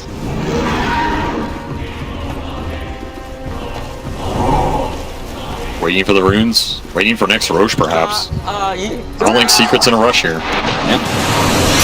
Maybe their couriers are, but... I think Yeah, they're trying to speed boost out of that tier 3, tier 2 area as quick as possible. I mean, I'll tell you, they are microing these things. Yeah. There's a refresher flying out for Nisha. So you're going to have double BKB, double Hex. Good catch these heroes off guard. Have the Hammer as well. Just even extra tankiness. Smoke might actually catch Thunder. Thunder was being very patient, just sitting inside their base, but they're poking out now. Team Secret. Get this opening. Now Secret's going to be the first one spotted here. The Tide Hunter, big front line. He's going to break this smoke. Get a lot of information for Thunder. Choose whether to engage or not. I assume the answer is probably a no, as it's been for the last 20 minutes or so. I can't believe Puppy just walks into these areas like this, you know? Yes. Just walking in, gets a Nimbus. It's like, whatever. He really hasn't been punished for it yet. No. Like, so many times he's been pounced on, yes, but they haven't been chased on. Once again, he's got the Force Staff to go for it. Bakaz is going to keep going here. This is pretty crazy. He immediately jump in there. Sacred's going to have to wait out this BKB. Once again, the situation is fine. Taking the damage. They've got the Trans thrown down now. Crystal does manage to get off the range. They do have, he gets his ultimate, and also the shard being thrown down. Bakaz has got to be able to jump away. Those are damage to the left strike. He managed to get it right in front of Crystallis, but the Hex landed as well. Gets up to the high ground, gets that speed boost, starts regenerating away. Resolution though, trying to catch. Nice Shield Scepter, barely in time to stop the split earth. Science jumping in after him into the base, but Dark Mago's already away. The 2 supports die on the side of Thunder, but the core's not dying. We'll keep this game stalled out, I believe. It is still going. I mean, they were close to killing that Ursa. If that Ravage comes out before the cheese pop, he's gone for sure. Nisha looking for more here. Tier 4s are up. Next Roshan is coming in soon. 2 minutes to be exact. Gotta abuse that Slark night vision as well. It's their best entry into fight because they're never gonna have a really good ward outside of the Slark initiates. You can plan an ob later. Yeah. That's why Puppy is so confident because they just know they have no vision. They've had that gem forever. Starting to poke this high. No Ravage for 60. Just throwing himself in there. If he gets out, the splitter doesn't land. We're good. Oh yeah, he needs a force snap out of here. He's in a little bit of danger. Because gets on top of him, and they do have Sacred to follow up as well. Because realizes as soon as the last strike shows, he's got to get out of here. The Ogre Club doesn't get Sacred quite far enough. He's going to be chased out with the magic damage and resolution on the side. Science is going to be able to finish off Dark Mago as well. Because turns around, does damage onto the last strike. He needs to be able to keep his back up against the wall, make sure nobody gets in front of him. If anybody stops his pounce, he's dead. He now has to blow the BKB. He jumps over to the side and TP's out. He will get away, but the rest of his team has been devastated by this. They throw buybacks and still haven't gotten a kill out of it. Absolutely nothing going Thunder awake his way in this fight, and Crystallis smells the blood. Yeah, that's going to be another death for Panda Move. The chance to break the high ground looks like it's Secret. Finally going to crack it open. Are fortified. Blip will come out. They are low resources, but doesn't seem like any of them are close to dying. Puppy is still eluding this Slark. Radiant's bottom Force staff and a Ghost Scepter. The rest of his team being so mobile, they can come save him anytime. And Kaz really needed that Abyssal, and he might never get to it at this point. Radiant's bottom Repeat Glyph here. BKB is up for Nisha now. Now the Vix is in the trees here from the side. They try and get a sneaky impale. Ravage going down, a pretty decent one, but they can't really focus any one hero down. They don't have the damage, not without the Zeus. And now with the Slark hexed up, it's a chain stun combo that will ensure he's dead for 85 seconds. No buyback, and Sacred falling as well. Also no buyback. This is looking like it's over. That's it, GG, Secret. Absolutely no mercy whatsoever. Fully disciplined, control the game from the get-go, and make a clean 2-0 victory over Thunder Awakened. Oh, what a clinical series. I mean, that first game was just so disciplined by them, and this second one didn't feel like Thunder even got one good team fight out of that whole game. Just ratting and ratting, trying to get to a point where the Slark can come online, and by then, all of Secret's 5 carries are online. I mean, at that point, you're not killing anything. Puppy just so elusive with Force Staff Glimmer. That's a top 3 for the second year in a row. Puppy has got to feel good about continuing to play at the 11 TI. Yeah, he's now got one more series to go to be able to beat last year and put himself in that potential top 2 scenario. Man, what a run this man has had. What a run the Team Secret has had. I mean, remember, these guys, we almost didn't see them at TI, period. They had to go through the last chance qualifier, which they smashed, and are now showing up in playoffs, looking in very fine form. Thunder, they in turn go down to lower bracket, but I'm sure this is going to be an experience they certainly learned from. I mean, do you feel like this series was more about play, or was it about the draft for you? I feel draft did play a large part. I think Secret was very comfortable in both these games. They got everything they wanted. This last draft especially, I felt like they could have picked anything last there. Like, they could have flexed this Marcy to multiple positions. They could have even thrown Kunkka somewhere. Rezo gets his offlaner of choice versus whatever Pakaz has. Yeah, that's a rough situation to be in. I mean, Puppy and Heen have just done a great job this tournament. It feels like every series this team played, which has been a lot to get here. Yep, they get better. Their drafts get more consistent. The gameplay gets tighter. At this point, if these guys aren't the favorite to maybe take it all, I don't know who is. Yeah, absolutely. They just seem fully prepared. They seem to deeply understand the meta at this point. Yeah. And that's what happens when you play some of the most games of anybody at this tournament. Yeah. And anybody in any tournament ever. That's Puppy. Let's go ahead and check in with the panel. Team Secret taking a 2-0 over Thunder.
Tundra Esports turn to ban.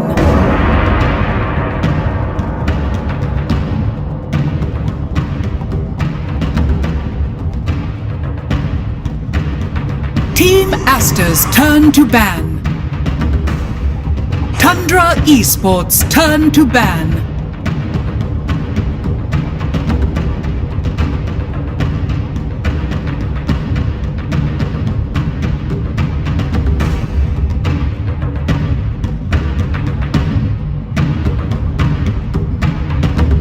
Seconds remaining. 5 seconds remaining.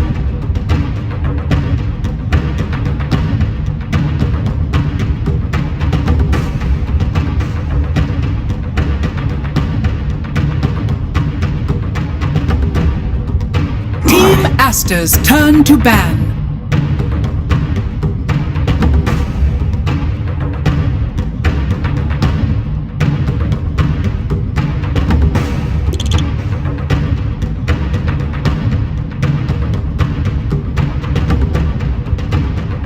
Seconds remaining. 5 seconds remaining.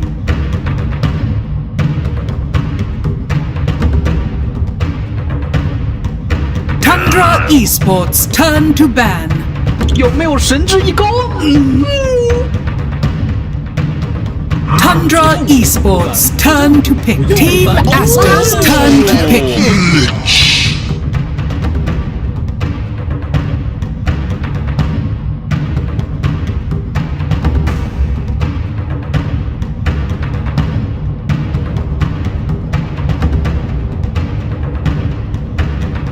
Seconds remaining.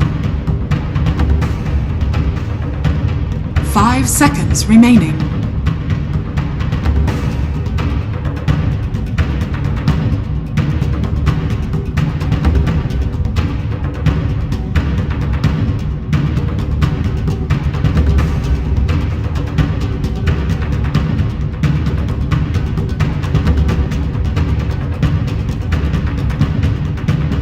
Team Aster's Tundra Esports turn to pick.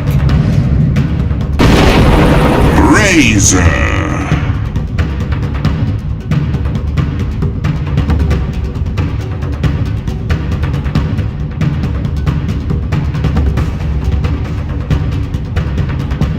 Seconds remaining. 5 seconds remaining.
Team Aster's turn to ban.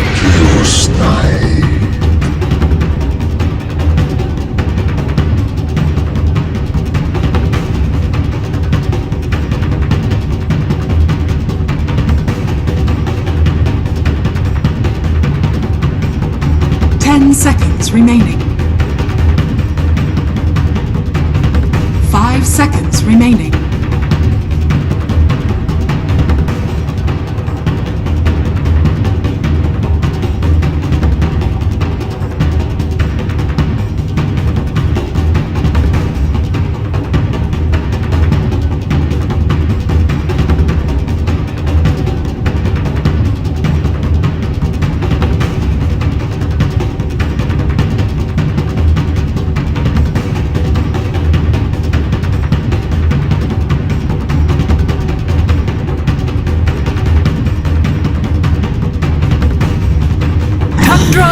Esports turn to ban.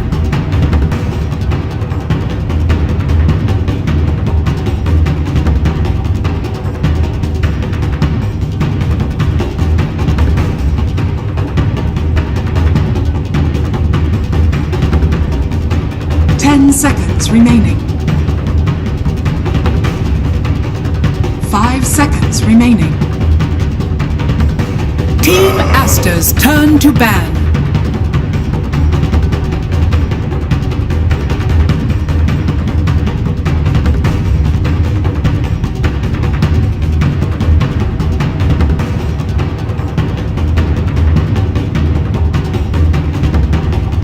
Seconds remaining. 5 seconds remaining.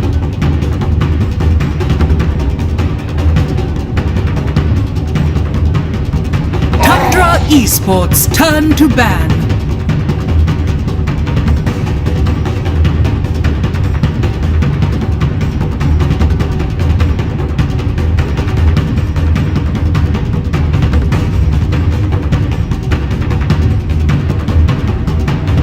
Seconds remaining. 5 seconds remaining. Team Aster's turn to pick.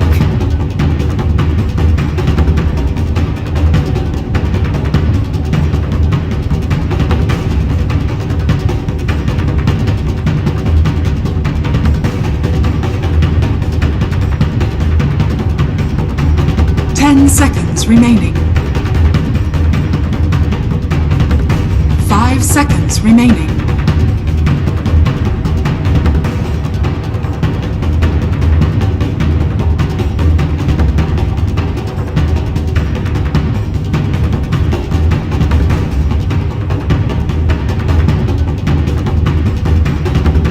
Tundra Esports turn to Slog.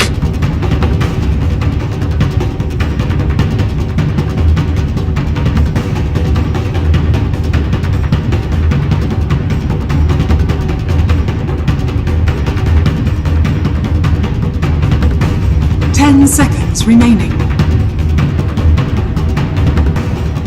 5 seconds remaining.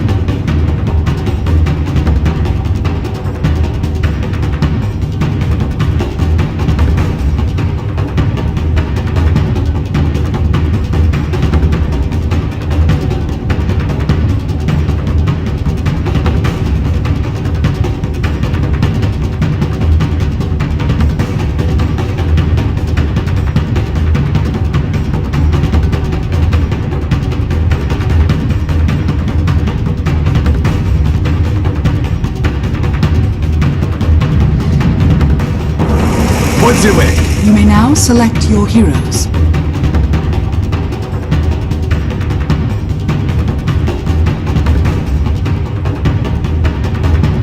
有没有神之一钩？这一把要一战成神，打你们5个。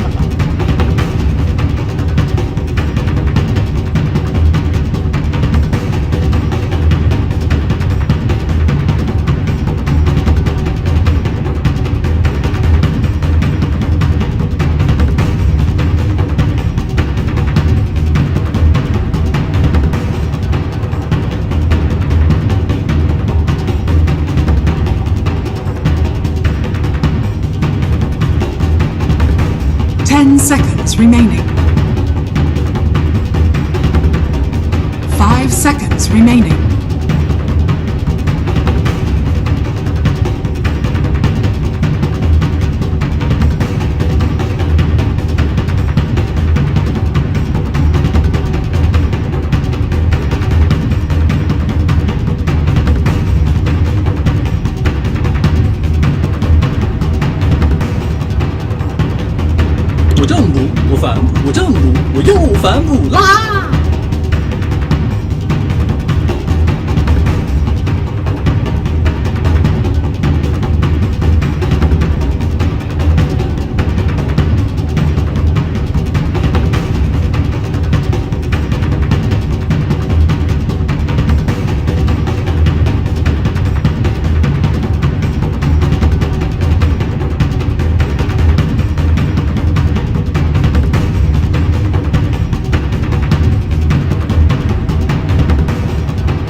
other teams are ignoring, but Tundra, as they always have been, they love to play the Doom, and they very much fit. It's still absolutely a top tier pick. Do you agree with that sort of approach to the game right now?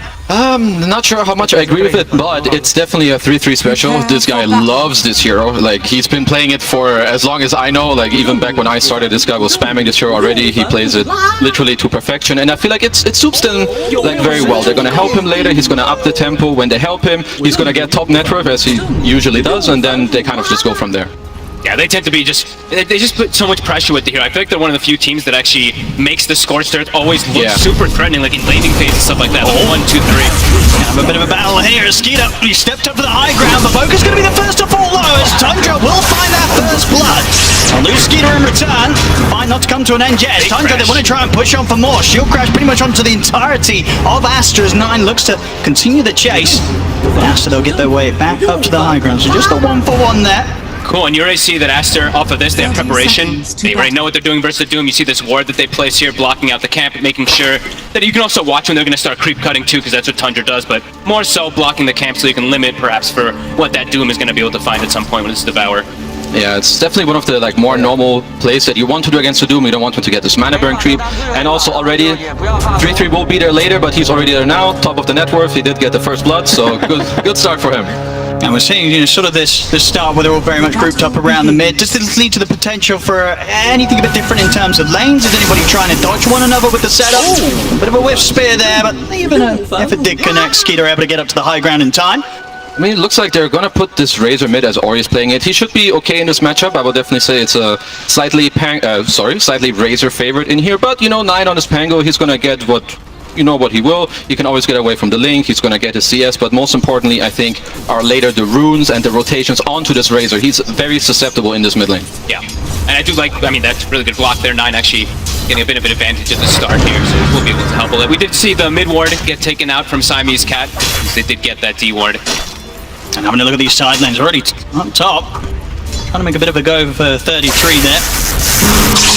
Okay, so cool lane setups that they decided to do here. They put the CM bottom with the Mars to make sure that he's not, so that they can actually apply some pressure to the CK, because otherwise it would just be a CK free farming versus probably the 2 melee. So I do like this option. Yeah, we've seen this kind of with a few different melee offlaners, right? Just having the CM down here, playing aggressive, and this just sort of allows you to use the full potential of this hero, the Crystal Maiden, very early on to sort of the enemy's annoyance. I think it's very good for the bottom lane, first of all, but also, most importantly, I feel like Marcy can apply more pressure top against his Doom. It's usually the type of hero that he's very weak early on. Tundra are very good at using him aggressively with the Scorched Earth, as we have a nice little arrow without too much more connection. But to go back to the Doom, you want heroes that really pressure him in lane. You can jump him with the Marcy, pull him back, then the Slark comes in. So that is what Aster are looking for in this lane.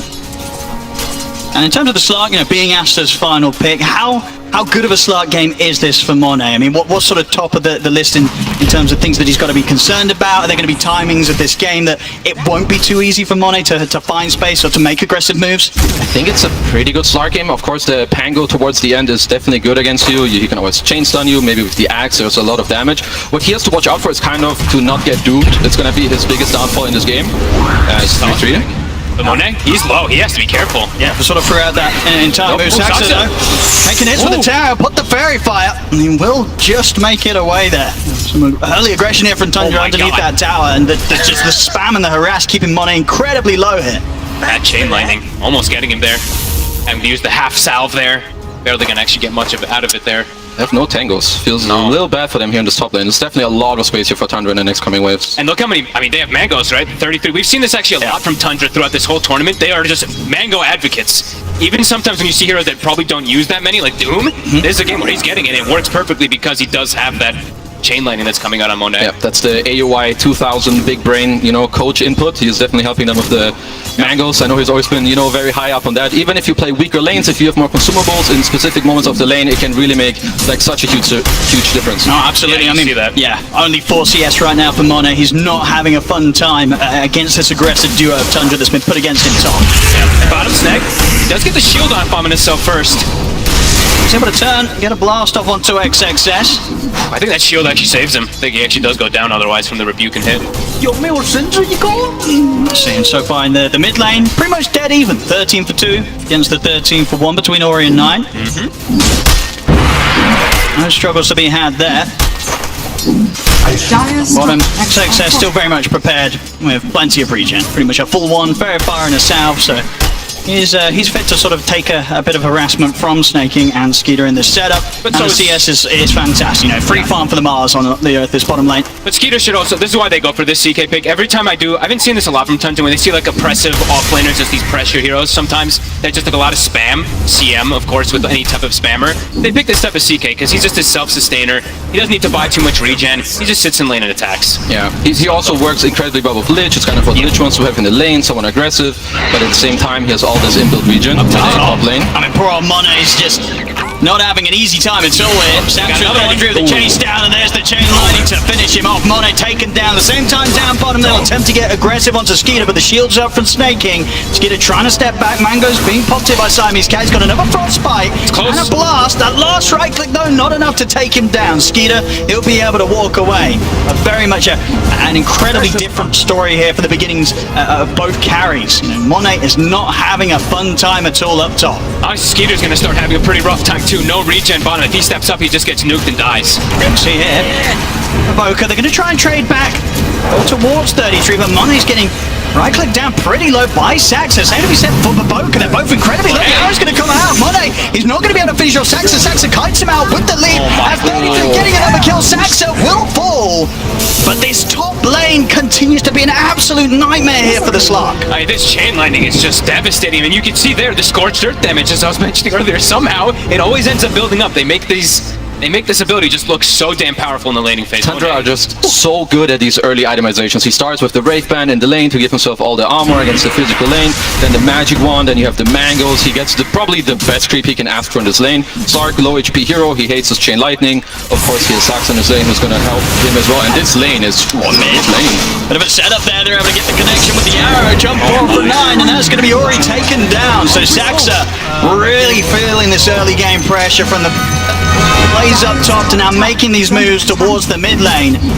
Keeping a good hold of these sort of early states of lanes for Tundra. He has a lot of freedom now too, and when the respawn's going to come out, it's going to be around this 6-minute power rune. So Saxa, he's going to stay around here. He's going to be able to play around that rune also to ensure that the Pango's able to get it. Yeah, this is absolutely huge, especially in these lanes where like you do this lane swap where you're like, yeah, you know, Razor's going to do well mid, maybe slightly win, but now this kill can truly offset it. Luckily for Aster, you know, the rune does spawn bottom, but Razor's still P is on cooldown now, so maybe someone can refill 9's bottle, or he gets some resources. He could make a move to top again to kind of put even more pressure on Monet in this top lane, and Razor will not be able to respond to this move. 33 just Arcane Boots. Yeah, the spam's going to increase it.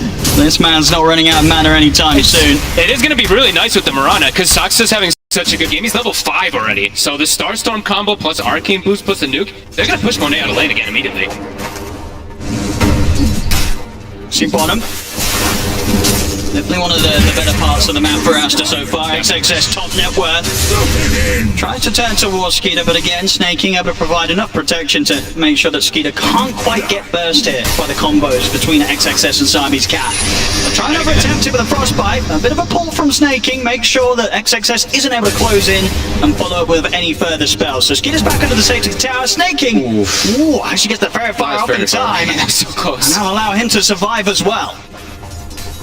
This top lane is definitely the biggest pressure point in this game for Tundra. They already got the tower fairly low. Monet not too happy in this lane, as we've mentioned multiple times. And I think if Tundra get to take this top tower before Aster get to pressure bottom much more, sure, they're doing well in the lane, but tower still full HP, and Razor not the best hero at rotating. So I feel like Tundra will soon look to maybe step up the tempo of the game, maybe 8-minute mark, help 9 in mid, and then look to rotate him into one of the side lanes. That could definitely be a pretty difficult recovery outlet for Monet. He's actually putting 2 points in the Essence shift, if you see that as well too. So not having the Dark Pack maxed probably pretty early on is going to really hurt him. I mean, that's my kind of slot, but it's going to be hard to play with a couple of early points in the passive. This is devastating. Yeah, the lane is just so oppressive. It's so much mana that they have because of those Arcane Boots. So just keep spamming. Monet might just die again. Radiant's I'm going to chase him out. is under attack. See if they can find him in the trees after the pounce. Whoop. Catch a quick glimpse of him there. See if they can line up the arrow. They can. Monet will be going down again.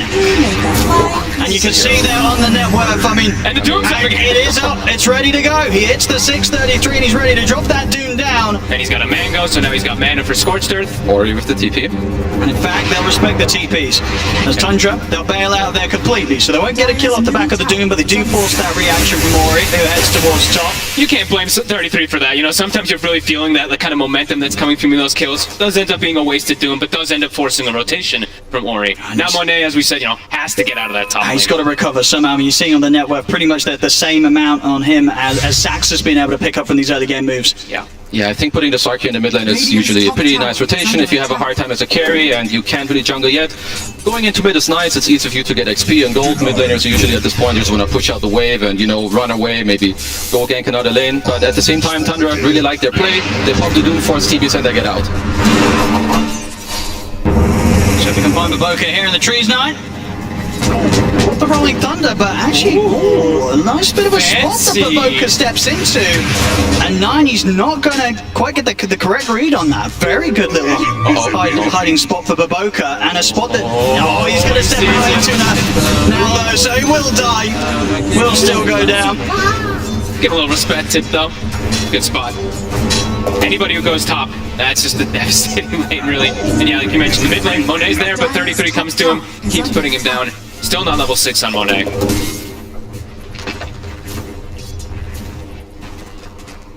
I see this top tier 1 tower. Unlikely to have anything done defensively by Asta for it.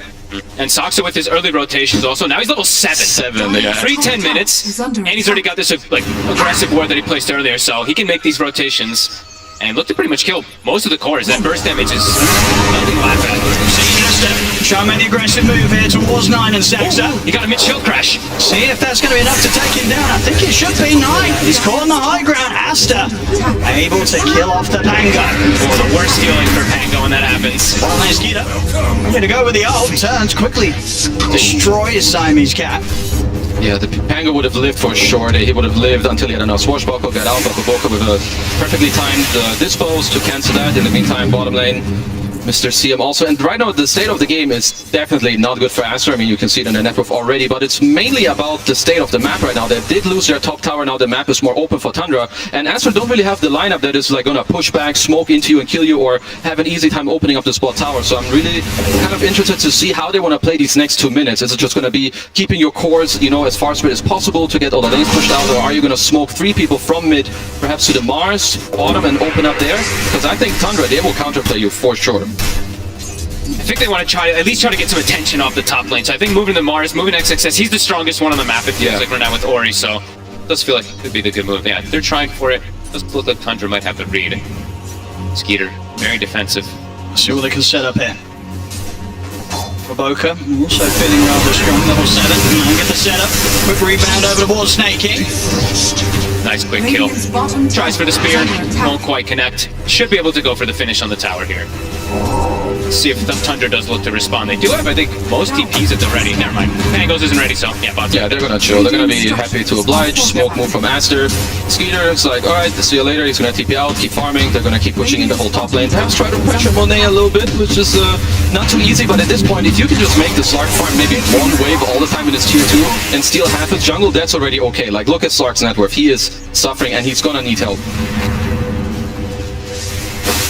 I think they maybe like I think they side pulled a hard camp too. It's very good. It's just a beautiful play. Like when sometimes it's hard to invade or really stop them from farming. So the best thing you can do, because carries are getting better and better, you stay in this lane, you wait for the wave to push it. Well, joke's on you, I'm pulling it. Yeah, top on him. Set up with the tumblers to enter the arena, but it's close to tier 2 towers. So TPs will be coming in. So the 3 of them can burst for Skeeter, they can. The question is if they can get out without any sort of trade occurring, as Saxa and 9 thinking about chasing, but Asta, they're able to break far enough away that they'll get away with that one without any sort of trade going back the way of Tundra. Yeah, look at this, they pulled the top wave again. Poor Monet, he's trying to get these waves that come in, but 33, he just keeps pulling it in, denying a couple.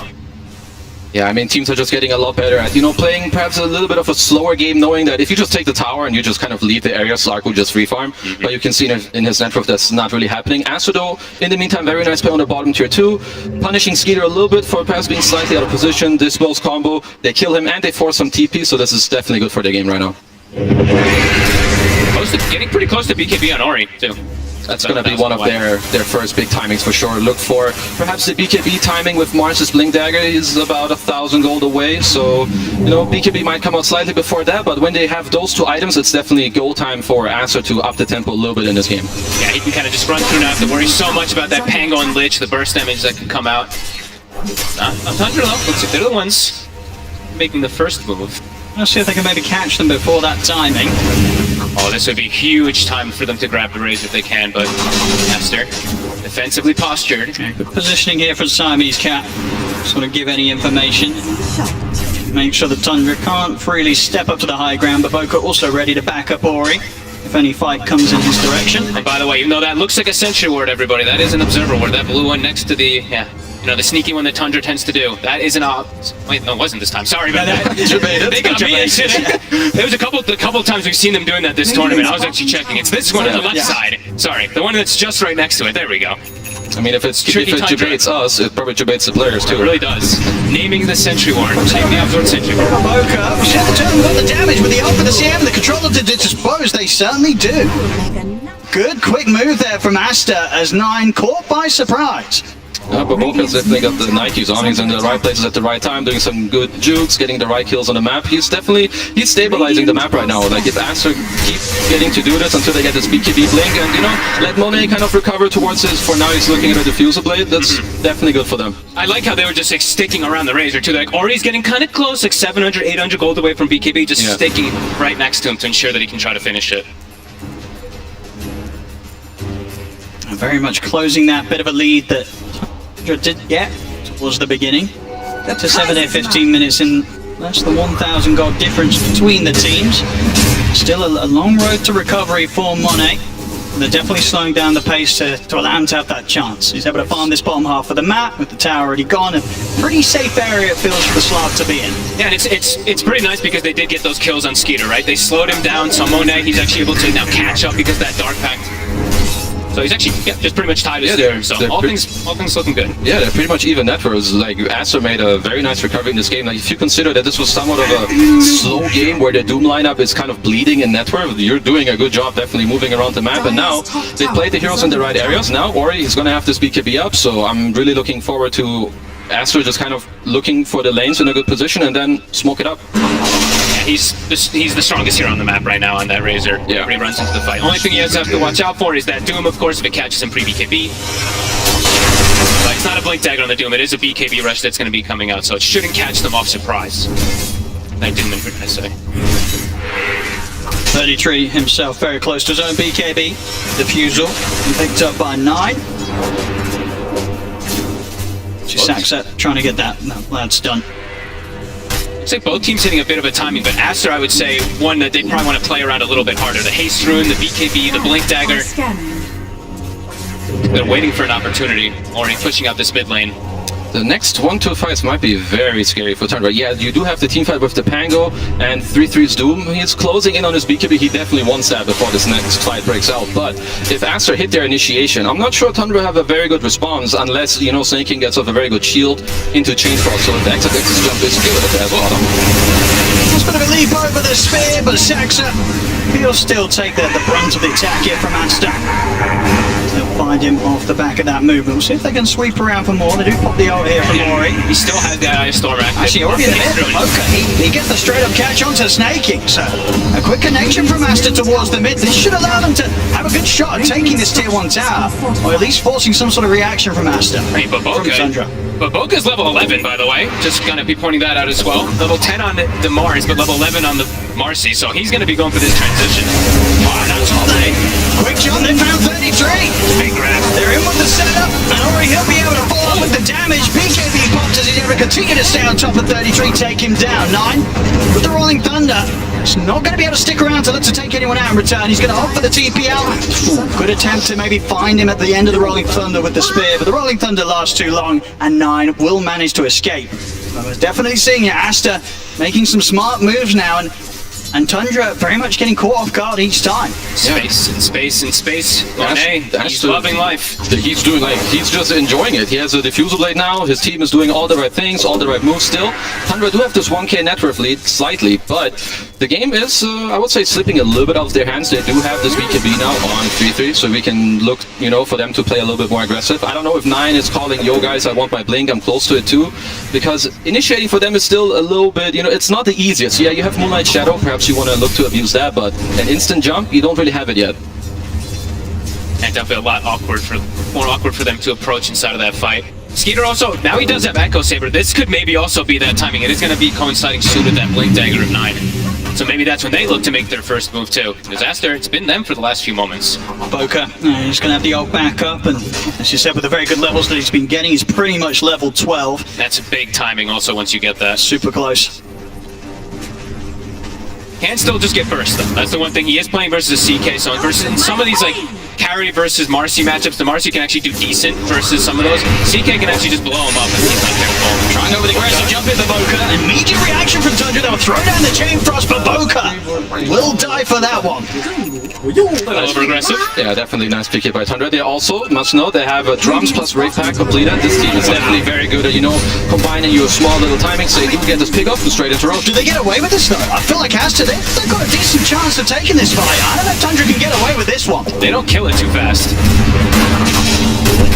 And there's the jump from Marvel off the mark with the spear. But that 9 still able to get the Rolling Thunder off, and he's going to head straight up towards the race. But the BKB was off in time from Mori. So he's run past the Rolling Thunder. There's the diffuser blade slow indeed as the BKB comes to an end. 9 continues to control the eye of the storm. Hurts 9 badly. Now Mori is ready to turn up. Jumps in with a bounce. Takes down 9. XXX pushes Saxa off towards the side. Finally, Ori goes down. But Monet, he's still looking pretty strong. He's ready to chase over towards the Lich. Take out another now. Turns to a Skeeter. Skeeter's surrounded here by Asta. It's going to be a triple kill for Monet. Oh, he's back, baby. I mean, shows up level 14 now. Might even get another grab. Yes, indeed, get another one here. 33. The name of the Moonlight Shadow buff. He's going to try for the TPM, but they're found him. They're found him. They're going to be able to take out another Asta. Monet, ultra kill. Well, this was the little old slot that was getting bullied in the laning stage, but look at him now. I mean, beautiful fight, really, from Aster. It's really quite a lot that Ori gets the BKB up as the Doom hits him, because it kind of makes Tundra over-chase and over-commit into this fight where they want to really kill this Razor, but then they're like, oh god, wait, Slark is turned up, and we pushed so far into a tier 2. Yeah. Let's see what happens here because of it. They get to drag so far into it. Like, when you have this Doom plus Pango lineup, you pretty much want to solidify and win the fight towards the end of the roll, especially if you're dropping Doom and your BKB at the same time. They get dragged in very far. Nice job by 3-3 to kind of, finish and back off. But now, Monet, he's like, whoa, free real estate for me. I come in here, I have my top net worth, I show up for the team, and he just cleans up. Ultra kill for him, and I mean, his game is more than fine. I mean, yeah, it's looking terrifying now. Look at the distance between himself and Skeeter in terms of farm. He's only behind the Doom. I mean, Doom's a Doom. He's always going to be at the top. Yeah. I mean, he pretty much has the Aghanims finish now, so that's going to just allow him to really get into the backline a lot easier. This Lich, now his life is pretty much impossible when that does come in those team fights. This is a pretty ridiculous recovery, really, for Master.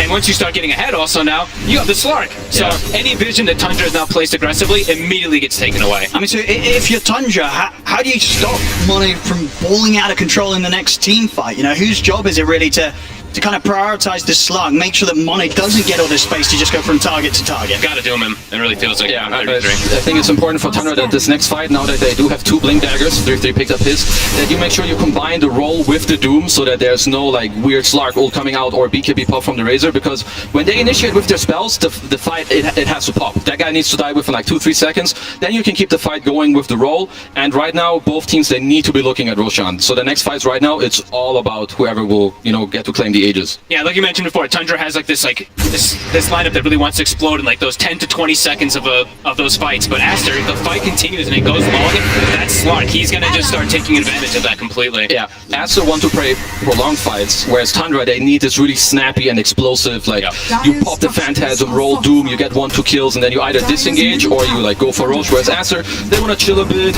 pop your arena, kill one hero, Slark lingers around, and they keep going like that. You see Aster off the back of the smoke, maybe seeing if they can start things out. outplayed out the team fight. Already 90 with the Rolling Thunder. They jump on, they'll drop the Doom down onto Ori, but Ori's going to be able to keep his distance. But Boca left on the front lines will go down. 9 charging over with the Rolling Thunder to set up for a second kill. They'll take out both supports, Tundra. This could get them that rush now. They have the Alpha Wolf Aura, they have the Wraith Pack, the drums, they have the minus armor that comes out from the Pango, so this time... I mean, the 3 cores are still strong from Asta, and there is no Doom in terms of the ultimate, so there may be a temptation to do this. I think they want to poke at least, like maybe run over, throwing a spear for some vision. Ori, I think he wants to They're going to try to get a catch on the Monet. He's already had a pot of Shadow Knights off, the arena's down, they will immediately lose its success. We'll see if Monet can find any cleanup this time. He's going to bail out, jumps out with the pounce. No longer a fight that Asta can choose to take, with XXS immediately dying at the start. Immediately is the right word. Where the hell did he go? Evaporated. There's definitely a chance where Aster can take that fight, but I think it has to be off of the back of Ori coming closer, using his body with the BKB and allowing XXS to play a little more safe, because he doesn't have a BKB yet, so sending him in first, I think a little bit of a mistake, but Thunder, you know, they punish that, they get the Aegis, and now, once again, they're in a convincing lead in this game. Asta, not to be deterred by the fact that the Aegis is in the hands of Skeeter. They'll look to hit out with a smoke. They gotta see if they can maybe catch Tundra whilst they're in this relaxed state, sort of spread out across the map. They'll look to Saxa. They gotta take advantage of cooldowns. The leaps outplay the pounces from Monet. They won't catch Saxa here today. Instantly drops the Wraith Pack. Something to always watch out too. There is a Marcy on one side, so this Wraith Pack in most of these fights will be addressed from Baboka. And Monet, he is queuing up that shard, so of course wanting to be able to bail out the target that does get doomed if it's not him, we'll be able to protect them a lot of times with that death shard. He's gonna pop the ult here to try and finish up the tab, but Tundra, they're gonna have something to say about that. 9 jumping forward with the Rolling Thunder. Ori immediately popping the BKB in response. We'll see 9 continue to chase over the high ground. Skeeter's able to pull back Baboka back into his own clutches of the CK. As Baboka falls and the rest of Asta will be very cautious now. 4 versus 5. They don't want to mess around with Tundra's. Tundra just chasing them down back behind their tier 2s. Aster tries to punish this, you know, the cooldown of the Doom, weren't able to, and now Doom's going to be back up, so Tundra probably looking to continue to look for something, even if they don't have Rolling Thunder. Might just get to poke this tier 2 a bit. Skeeter is feeling strong, he's got BKB, Aegis. On the flip side, Aster here, so they have the shard, as you mentioned, very good against Doom, so I think now if you're Thunder, you kind of need to Doom Monet or not use it unless the Rolling Thunder is really going to disrupt, even if the shard does get dropped. And Ori, he is close to this AC, and he currently has a DD bottled up, so right now, if you're Aster, very likely that they're currently communicating, yo, I have a DD still for a bit, help me get this AC, and then we can look to go together and take a fight. Damage. Let's see, top lane, Tundra. Huh, he's done this a lot on 33. Octarine is finished up already. Same build he did, I think, at least that we saw from Saxa do at least on the Doom, I think it was the other day. Yeah, so first of all, with the Arcane Boots in the lane, he gets to split it for the lens. It definitely makes it easier to drop your Dooms and stuff. And I think also with, you know, all the refresher nerves and BKB mana costs, I feel like the Octarine really comes in nicely with the higher cast range and, most importantly, the bonus armor. And bonus most importantly, reduced cooldown on the Midas. More money here. How can I forget that one? Let's have a look. On Shadow from Tundra, they really want to try and do something around the mid with this Aegis on Skeeter. Look how they're backpacking even the Wraith Pack Saxa. When they're doing this play and walking through mid, backpacking so it doesn't reveal. Quick little plays. Very cute. Now, if you're Asta, are you just trying to avoid fights for the remainder of this 2 minutes of Aegis time? Unless you see an opportunity that allows you to kind of go around on the backline of Tundra, I think you're better off just saying, okay, we can chill. They did have the DD earlier, that's like a little opportunity, you know, that can make it easier for you, but now, if it feels hard, you just don't really need to go for it. Aegis is still there for a bit, but if you see the opportunity where you can go around because you feel like maybe Tundra won't be ready, then that's really your time to shine, and it looks like that's kind of what they have in mind here. I think Ori might have actually gotten seen on the creep wave in mid. He walked in and nuked as the smoke was getting popped. Let's see if Tundra caught that. See, Asta are going to try and make a play whilst that Aegis still stands in the hands of Skeeter. Just Arc Vision. Fresh BKB on XXS this fight. So if they can catch 33 before he's able to drop the ultimate, immediately 33's able to do, but just as quickly Ori was able to get the BKB off in time. The BKB is up for him, he'll start to back away, same to be set for Monet, but Baboka does get caught by the catcher Skeeter, but Monet's going to jump in aggressively to try and help out and keep Baboka safe. Now Baboka jumps in himself with the 2-man reload, and XXS with a 4 Marina catches the 3 of them. Baboka will be the first to fall, but they found one in return. They'll turn towards Skeeter, take him down the once, frostbite control onto 9. Will allow XXS to get the double, and Asta, they can Let's try and set up a Skeeter a second time round. He'll pop the BKB, look for TPL, but he's 5 heroes beating into him. There's no escape for the CK as Asta will take the team fight. I mean, picture perfect the way they take this fight, right? They jump in, they show the Razor, they're like, doom me, please. Yeah. I mean, it's pretty much every single time, right? These reactions from Ori. I think has he got BKB every single time off that he's been doing, pretty much. Pretty much. Seems like it. Yeah, then you can just see the Slark Shard, you know, these prolonged fights. If Asta get their BKBs off and they live through this roll and Doom, as we touched on multiple times now, the fights will look like this if Asta continue to play them as beautiful as they really have. Check it out.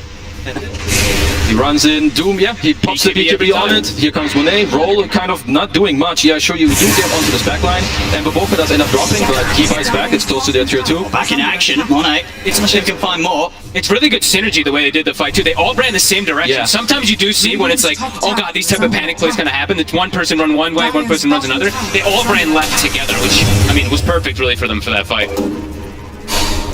And now another DD. Couple more items I believe also picked up. I think they did get a gem now on the Crystal Maiden as well, and I think Baboka's about to have BKB too after using his buyback. So more timings also for Aster. Note they feel like Tundra with that Aegis had a timing themselves. Aster has shown that they can clearly take any of these fights if they do approach it properly with that Razor walking. Oh, there's a bit of a farming ult here from Baboka. Yeah, I just want to speed up the pickup on the BKB. They might. They're punishing him. Get him, they'll see him in the mid, get him with the jump. So, a short-lived ultimate. But he's been allowed to clean up that wave at least before he got ganked, you know, so an efficient use there. I like it. 70 seconds though, he's gone. Yeah, it's definitely That's the thing, he doesn't need to have his ult available if he's dead, you know. I'm gonna die mid, might as well use the ult to farm. That's what I'm He's a smart man. These next fights for Tundra, it's very important for them. They are ahead in the game, but fights probably feel harder for them as they perhaps think they should. It's very important for them that they need to spot out this Monet Slark, which is not always the easiest task, right? Slippery hero, he knows if you do see him, because again, this roll plus Doom, their best target by far is this Slark, because he will be able to save his teammates, and that is not something you want to play into right now. See, Asta. Walking in, even with They the want to try and catch Tundra by surprise. You know, this is a moment that Tundra probably won't expect Asta to be bringing the fight towards them. But jump over towards actually leaping all over the place. But they will lock him down and take him out. And now this is the sweep to clear the vision also inside their jungle. They're starting to feel that there was pretty much 3 wards actually, or 2 or 3 wards placed down, so we'll be able to get at least 1 or 2 of those. Yep, another one. Respawning.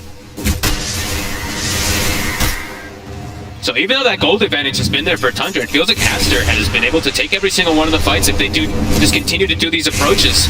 Yeah, it very much feels that the 4K gold is basically the Doom effect. Yeah, it's the Doom effect right literally. now.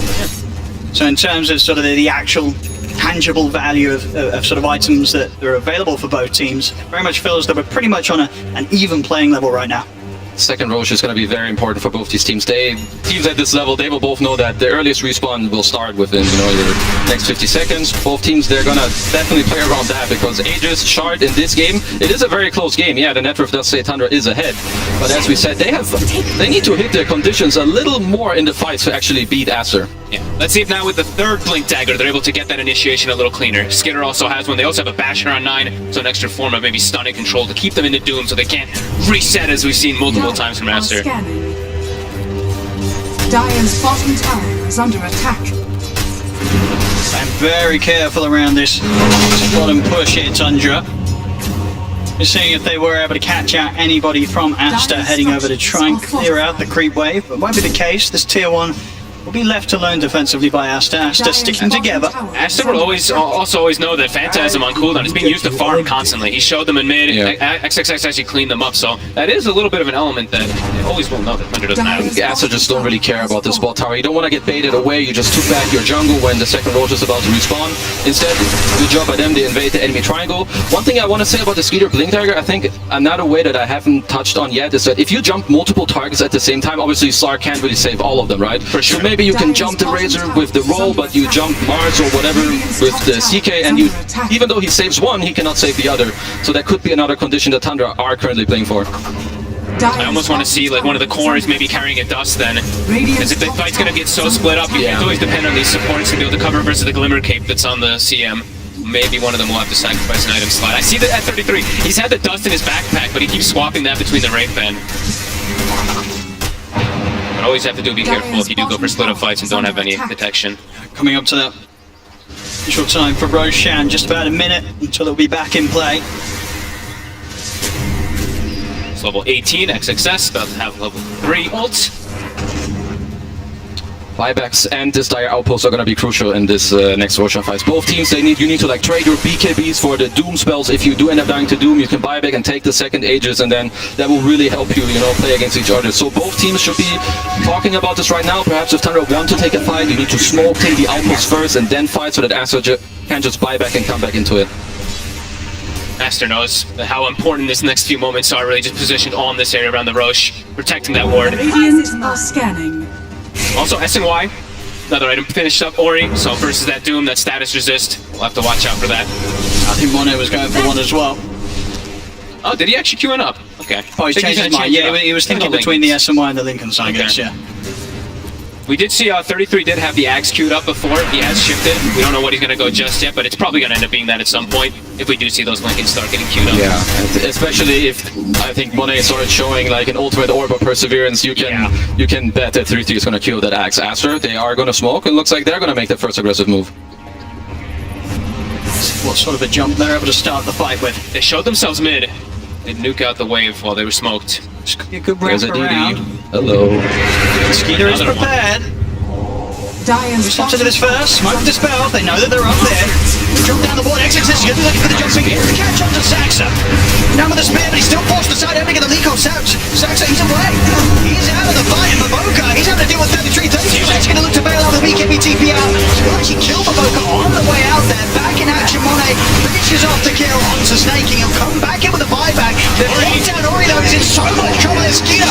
Just doing incredible amounts of damage. The swashbuckle bash over towards Siamese Cat as well. Tundra, they'll take the team fight, and at a very important time as well. Roshan is up. They'll head straight into the pit. They didn't even use Doom. They didn't even need it in the fight. They were able to just reset away. 33 actually jumps the backline, gets on Baboka, 9 as well. They caused so much havoc. Split the fight up completely, which lets Skeeter just jump in afterwards and pick and choose his target. Yeah, like after they run into this high ground, they think it's like a good jump onto Smarana, but he's very tanky. He drops the rate pick. They pop all their BKBs, but they don't end up killing anyone, and then it's kind of, switcheroo where Tundra now, they just run you over, your BKBs are done. As we can see here, they have a nice jump on the Mirana, but Saxa here, force that leap, Wraith Pack runs away, and now it starts getting like a little weird for them, and they're like, okay, we need to get the hell out of here, but you're not running away from a Pango and all these Blink Daggers, and now, Tundra, they win this fight, they get the Aegis, and 13,000 gold lead. Just indeed, that was always going to be a tough fight for Aster to step into. Tundra having the favourable positioning, and indeed the way that they're able to sort of split it up, the supports of Tundra taking so much focus from Monet. Look at Skeeter, he was feeling that moment. He was finally able to jump into a fight as the CK and get he could do something and slay them. Huge injection of gold. Everybody kind of having a full item now finished up also. So what the call is from Aster now. Do with this 4 minutes, where Tundra will be very comfortable with taking a fight. Hey, there's the Axe Doom, so they have to be so careful how they position themselves on Aster too. Got to be very prepared for this move. Tundra are on the hunt for Aster once again. Got everything ready. Phantasm in 15, but they don't need it. Aster have good positioning, they're kind of waiting. Let's see how Tundra approaches. See what goes down this here. Long up the Crystal Maiden, but then Monet jumps in, but there's the Aghanim's Doom. At 33, all he's got to do is stay on top of Monet, and then Monet, he's going to have no response. Nothing to be done against that, as Monet's out for 80 seconds. And the rest of Aster, they've got to run. Tundra, they're going to try with the chase. Arrow, not going to quite reach towards Ori. He's out of there. There we have indeed the power of the Aghanim's Doom. Not much that a poor old Slark can do about that one once 33's on top of it. And look at when the Slark respawns, and look at the Doom cooldown. It's actually back up before the Slark even respawns, so for Aster, this is starting to look really difficult. They have to try to find these angle of approaches that were working earlier, but Tundra are seeming to cover their bases a lot better. Yeah, you're not going to get to abuse this cooldown anymore, at least as long as one of your cores die, which I think is going to be the case in, every fight coming up. So I think unless you look to get some 4 stabs, which Siamese Cat has queued up for now, these fights are not going to be that much easier for you. I believe that Aster might just wait out his Aegis, and then it's really crunch time to talk about how you want to approach these next fights. Yeah, I was about to say, 4 stabs or even the shard on the Marcy. Looks like he has queued it up, so that could be another option to maybe just toss somebody out of that Doom area. Yeah, definitely not going to be an easy one, though. Tundra now having... everyone's so much tankier now, too. 9 has a full Shiva's Timeless Relic, too. It's hard for them to really find a target to focus fire on Aster. Dire's bottom tower is under attack. See done. Skeeter, the big items. Starting to roll in for Tundra. Starting to feel like maybe some damage issues also coming in for Aster. I mean, especially because, of course, one person's always going to get doomed every single time, but everyone on Tundra is starting to get pretty tanky. Halberd even on a Mirana. Yeah, like we had this earlier where we were like, yeah, Asa prefer long fights, but I feel like at this point now with all these items coming out, AC, Aura, you have Shivas on 9, you have Halberds, Wraith Pact, Force Stabs. I'm not even sure if Asa prefer these long fights anymore. I feel like it has shifted a bit where they now need to get a really solid initiation around a place where Tundra cannot buyback, and I'm pretty sure you need to kill these supports first because they're not going to burst through a CK even if they jump in first. So fights are not easy for Aster right now. Definitely need to look for them to clutch one of the next fights out of a smoke. Yeah. So how do you focus firing a hero when they're going to be frost shielded, taking 60% reduction, force staffed, boots the bearing, removed out of the fights too? It's, like you said, have to try to find some of these supports to take them out, but yeah, they're not fragile either. Dire's middle tower Looking to be very difficult for Aster to make any sort of move right now. They're just having to let Tundra get away with taking these towers. The waves pushed in. And Loki just continuing to use the ult to farm. Maybe this Hex on XXS that he's working towards is something that they want to perhaps abuse on one of the side lanes, perhaps get a pick off, allow yourself to have more of the stun duration to perhaps burst through heroes. One of the other timings that perhaps that they have later, Ori has a blink now, so I think they want to have this quick initiation, have him follow up, and later in the game this refresher will come out. It's been a while since I've seen a refresher Razor. Of course, we all know that's very strong, and I just don't know if that's gonna be enough for them. It's all gonna be about this clutch jump from them. They just keep getting bigger. I mean, 33 is nearing critical mass. He's got the bots too. He's got nearly out of running on his This guy is nearly full slotted, that's for sure. And he's always going to be able to be at every fight because of those boots of travel too, right? So they could even look for these fights. The Moonlight Shadow as well. They're going to be able to sweep the map a lot easier and kind of just keep Aster trapped inside of the base. Scary moments. Yeah, I mean, what sort of is the next step for 33 of all this money? What is he going to upgrade the blink? Does he want to swallow the Aghanims, get something else in that slot? Probably upgrade his dagger. They already have a Shiva, so you don't really need to go for that. Perhaps upgrade your blink, then you just sell your Midas, you get a refresher, or eat your Aghs, get a refresher. Depends on how greedy he wants to be. You know, he might just eat his Aghs and get the refresher, keep the Midas, knowing him. Definitely possible. Keeps the bottom lane shoved, joins his team immediately, and they just continue to keep Aster trapped in the base. Gold lead is just continuing to grow and grow and grow. That's the Hex. As you said, this has got to be something that Aster are able to make a big play with around sort of the reveal. Head-on teamfight just doesn't seem possible. I feel like now it's somehow you have to try to maybe look for pickoffs, but the way the Tundra's playing, they're only showing the Doom for a quick second on some lane, but everybody else is sticking together. Let's see what they can do with this item reveal of the Hex from XXS. I mean, who's sort of the ideal target? He's just looking to get in and Hexa one of the supports, the easier kills, or do you just try for a call? I think if they're at all together on Tundra, you need to go on a sub. If they're split, yeah, then you can try for one of the cores, but if this is a clash like this where you don't know what the enemies are, you're definitely eyeing this Lich and Mirana first.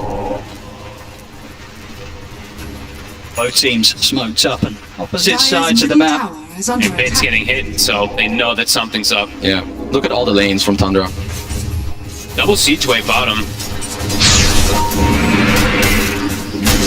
We'll have to come back to the base now. Aster smoke comes to an end, not able to catch Tundra off guard as they wish to. Tundra might just look to go in with this bottom wave just a little bit. If somebody shows, they might just jump. Ori showing. There's the jump, and they're going to be able to get the ball back into the stun. Mono's going to get him, able to drop down. The shard there to ensure that Ori can have the chance to break away from that jump. Got the BKB there as well, though. Dire's bottom to try and save his Razor. Nice attempt there from Tundra. Just trying to take advantage of those double catapults being there. They did get 550 damage on the tower because of just that jump. Yeah, Even though they don't get a kill. It's very good for them. So first of all, they have the gem. They just want to keep the map narrow. They want to force Aster back to the bottom lane because they knew that Aster were previously smoked in their own jungle. Right now that you force all of them here, again, you sweep across the map, you take your gem, take your division, take back the outpost, and now it's once again soon time to play around the third big boy of the game, which is Mr. Roche. So Tundra with some very quick and swift map movement in this game. Dire's top tower is under Chasing attack. out. They have a ward to play around. Only one that they do have right now. The base continues to get sieged. They have to address those side lanes. It's so hard for them to step out this stage of the game, Aster. Almost just have to wait until Tundra approaches them, maybe even until Tundra's at least on their half of the map. So. Look how hard it is to kill these heroes now too. An Aeon Disc on 9, they have a Linken's on the CK2, so they're covering all their bases. They're going to start the Roshan Tundra. They know that they don't need to really have any cares in the world when it comes to Aster approaching the Roshan pit. Ori, blink out. Rolling Thunder down. Tundra will reset a little bit with that in mind. They'll back off. Won't try and push the Roshan whilst they're lacking one of the ults. They get the rollout, so not too bad for them. I still think for Aster, as we said, of course, they're far behind, so it's not easy. But buybacks are going to be the name of the game, I think, for them if they want to win this next fight. Try to bait out some spells, come in with the buybacks, get a clutch steal on the Aegis, and then kind of try to, you know, come back into this game. Because they're by no means out of it, but they need to hit all these next plays and timings. Yeah, that feels like it actually just has to be the solution. We've seen that a lot from teams in the past. Yeah, bait the Doom, like maybe just throw Ori's life away at some point, and then let them buy back and jump into the fight afterwards and try to clean up. But have to be careful because soon, as you mentioned, 33, he did buy the overwhelming blink, but he's getting close to having that gold for that refresher as well. So could just have the 2 Dooms anyway. Get the 25 as well off this wave. And now it's a break as well, so. Oh boy. Yeah, this Doom is pretty strong, huh? And also, if he ever dies, if he does get, of course, right now, he has all the buyback money. So I think for them, for Tundra, it's important to not fight too close around this outpost because they should know that Aster's only win condition are buybacks with a TP back in. And 3-3, if he feels very strong, he can go in first. If he trades his life, he can buy back bots TP 2 on just one of his teammates and come back to the fight as well to try and nullify some of these plays from Aster. They can easily do this Roche like this, full HP, Cedar, and Knife. See if Aster want to take the risk. They have to scout it. It's just so dangerous, but at this stage, the amount they are behind Aster, they've got to make a risky move. They want to have a chance of turning this game round. Playing into an Aegis, Cheese, and Ags at this deficit feels pretty much impossible. It looks like they really want to try to take the fight. Like what Tundra are doing, they just kind of stop it. 33's in, the Air Doom's there, he's going to look to chase down Baboka. Baboka was able to get the BKB off, and they do manage to ensure that Money can break away from 33. Still though, they've lost the 2 overcalls, XXS and Ori, and now Siamese Cat as well, short to follow. Aster, they were trying their best to approach Tundra from some sort of surprising angle, but the wards were down, vision was set up, and Tundra once again able to get that jump in. A little bit of a silver lining there that they could get Money out to safety, but 3 heroes still go down. Roshan still goes the way of Tundra. Aster, they fall further behind. They get the chain stun, the stun catches on the Razor, they get the arrow. I mean, even from then, anywhere before that, they looked at the fight was probably just going to be over. They spent their gold too. He bought the full refresher before the fight on the Razor, so that was them going, alright, this is kind of our last chance of a fight. We can't actually win around these buybacks. And it doesn't actually work out at all. That is the push. DD route as well here for Skeeter. To speed up the siege. What can they do about this Aster? Doesn't look like they've got a hole. They need to How many options left here? They're down 35,000 gold. Tundra onto the barracks, forcing out the fortification. Dire's middle barracks has fallen. Look to play it calm as well. They won't immediately push for a second set of racks. They know that they're in a spot that's very, very comfortable right now. They can definitely look to take the safest route out of this game. Yeah, I mean, half of Tundra's gold lead is currently in their bank, with 3-3 holding 8,000, 9 holding 3s, and the rest of them also holding like 3 each, so 20k is definitely in the inventory right now. They're gonna chill a moment, think about the next item, spend their gold if they want to, and then, yeah, I mean, Aster, they will look for one of their last fights, again, where they need to go around as they did before. It's hard, but this is the only way that they can win this game. If they just wait in their base, Thunder will bleed them out until the end of the game and just slowly finish. I wonder if we can see the win probability, because I imagine it's getting probably down to one of those 1% ones at this stage. Does feel like that. 98. Close. More than I thought. It's a generous 4%, I would say.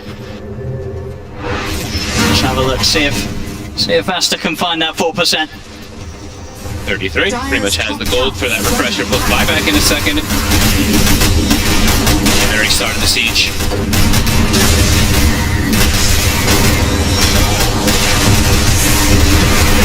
There's the jump speed up. They get this time. Straight away for Warrior, he's going to get thrown out to the side by Baboka. Tank the arrow. And but that may lose his life. No. Okay, Monet. You save the Depth Shroud ensures that Baboka will also be saved. Asta, they keep one another alive.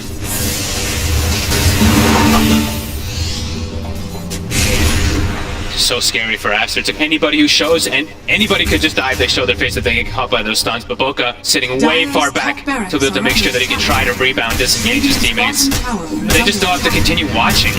Now, who do you jump? Who do you start the fight on if you're Asta? You really feel like you've run out of options at this stage.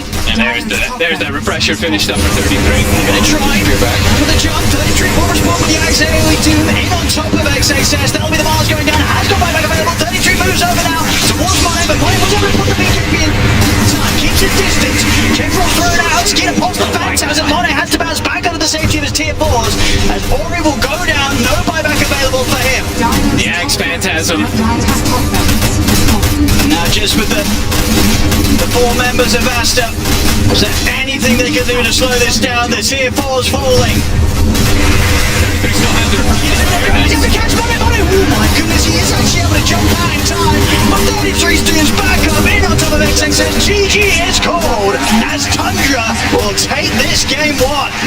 Seemed like there was a small window where Asta was trying to, starting to bring things back together, but Tundra, they just played really patient. Yeah, I think like this mid-game timing really from them, Asta had to get kind of more done really in this timing with their BKBs where they were winning like 1 or 2 fights here and there, but Tundra, they just really, they held it together and then they just strike, like one fight one and the whole game crumbled from there. Yeah, they just, when they play with this Doom, I mean, they really just are so comfortable the way they play around it, get that advantage, and they keep pushing it and pushing it. Even though they lost those fights, they were still the aggressors in most of this game, and yeah, wow, that one fight really turns everything, right? Because it looked like Aster, they're kind of bringing things back. It's like a 4K lead, and then boom, Tundra just explodes, 14K gold lead, and control the entire map. Yeah, and we very much saw sort of up until that fight that Asta did try and look a bit of a stalemate. I mean, was that very much a part of the game where Asta did indeed have to take those risks? Is there, would they be looking back at this now and saying, maybe we could have taken a more passive way out, tried to extend it, or were you always going to lose the long game anyway against sort of the farm that Tundra's building up? I think they definitely had to try and like speed up the game with like this 15 to 20 minute mark.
You having a good time?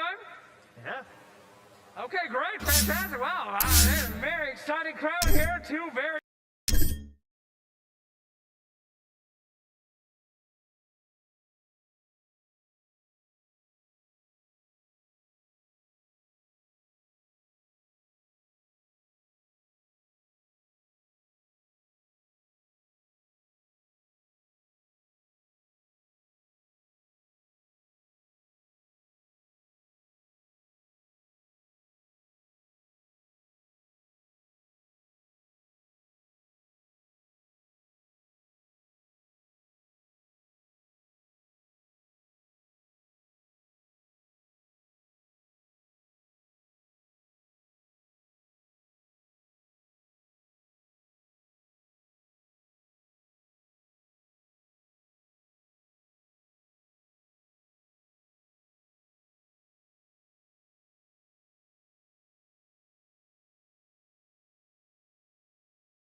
Due to the abnormal heat, more than 1,000 residents became victims of sunstrike. Our experts believe that the cause of all the troubles are emissions of the Dyer's Ancient. Someone has to destroy it.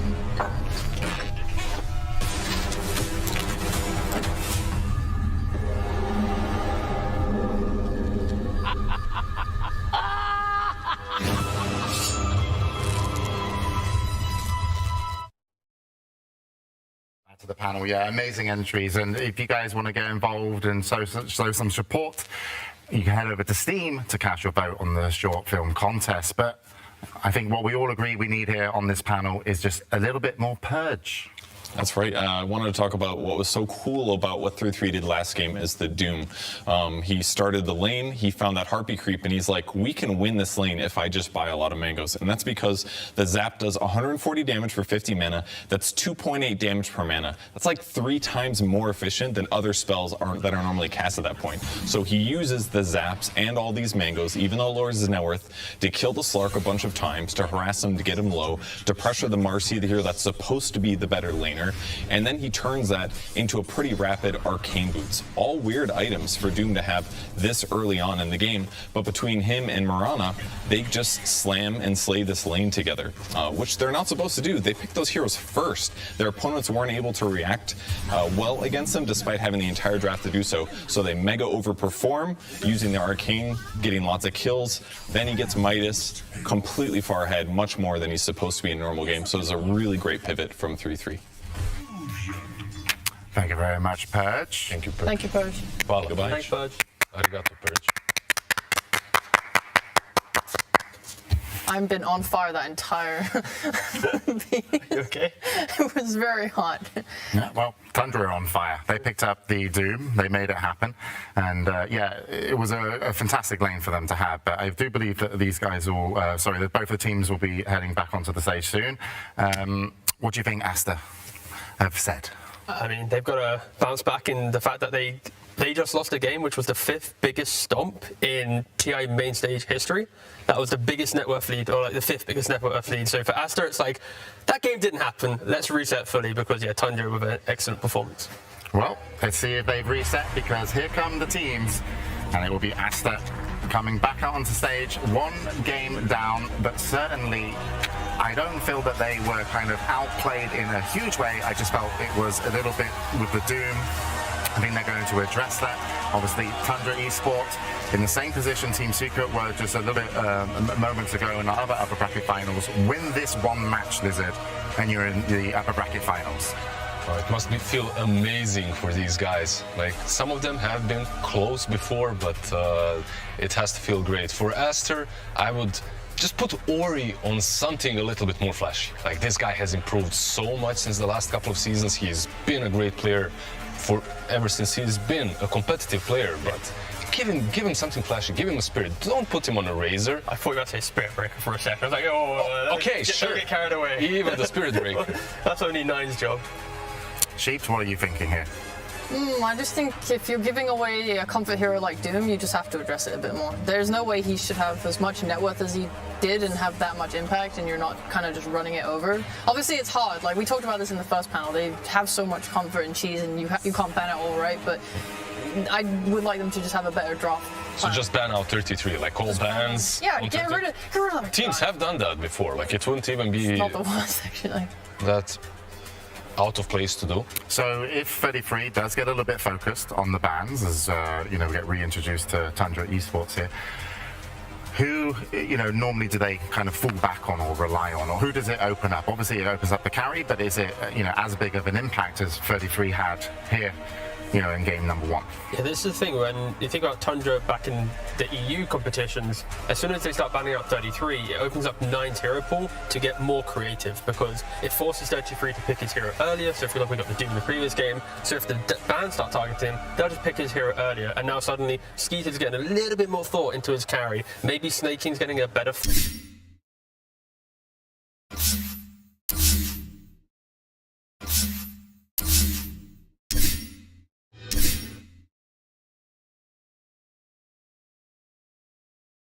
free lane. If you do, you normally lose to Tundra. So I'd just say, bring more to your safe lane. That's the key thing. What's the craziest is, like you're saying, it opens up 9. That guy, his hero pool never can get banned because he's not playing the meta heroes. That's the problem, right? Like, you waste all your bans on 33 and then 9 still picks some Kotl, not right now, not in this tournament, but before at least. Or even in this tournament, like the Spirit Breaker mid lane. I'd like to see him be more creative. Like, he's, at least in the DPC, he's had some flair, and right now he's performing great, but imagine if he has that pocket hero still.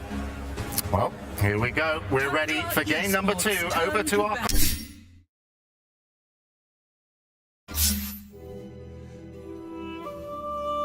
Tundra Esports turn to ban. Team Asta's turn to ban. Tundra Esports turn to pick.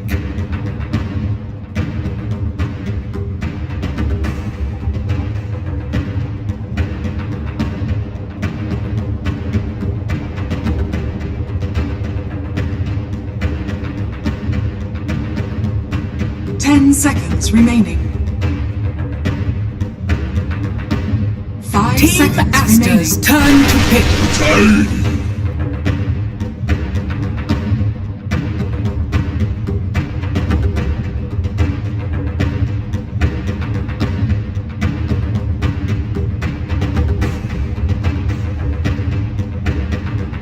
10 seconds remaining. 5 seconds remaining.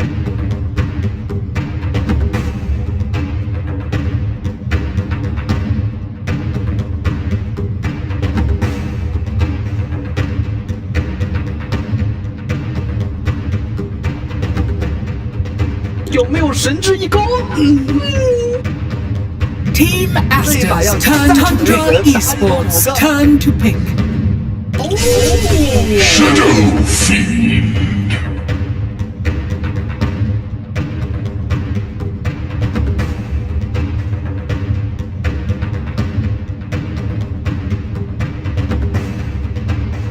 Seconds remaining. 5 seconds remaining.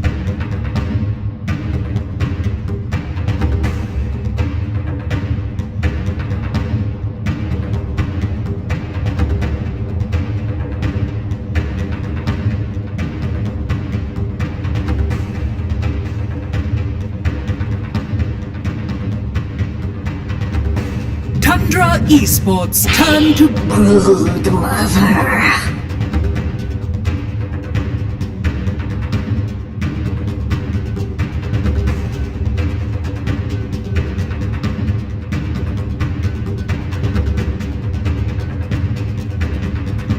Seconds remaining. Team Aster's turn to ban.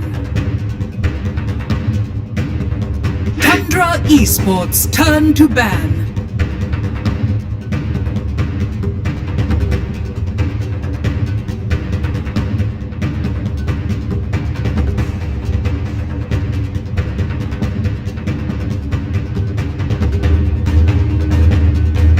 Seconds remaining. 5 seconds remaining.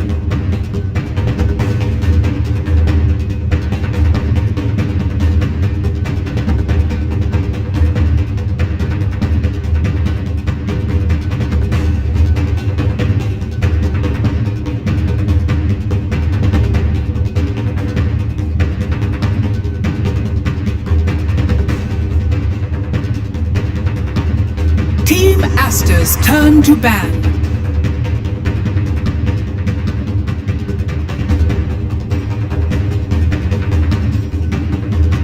Tundra Esports turn to ban.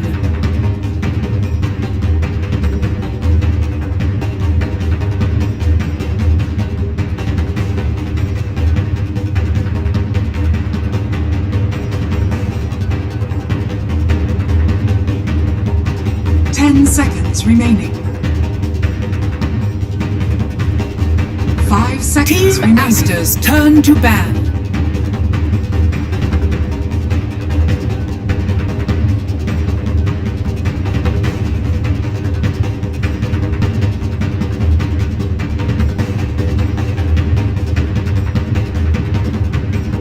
Team Aster's turn Tundra to Esports turn.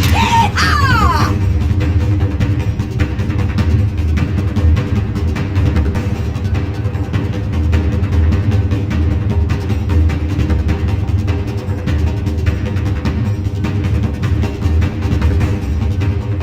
10 seconds remaining. 5 seconds remaining.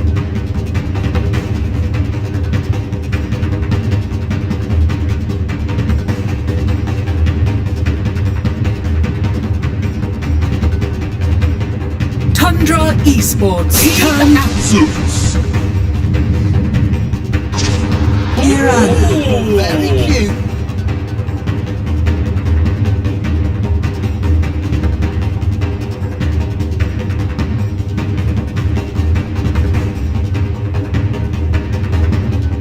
Seconds remaining. 5 seconds remaining. 10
Tundra Esports turn to Storm Spirit.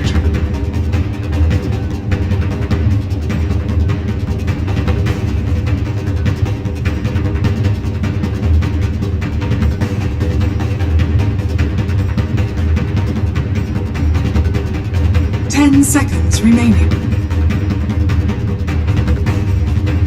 5 seconds remaining.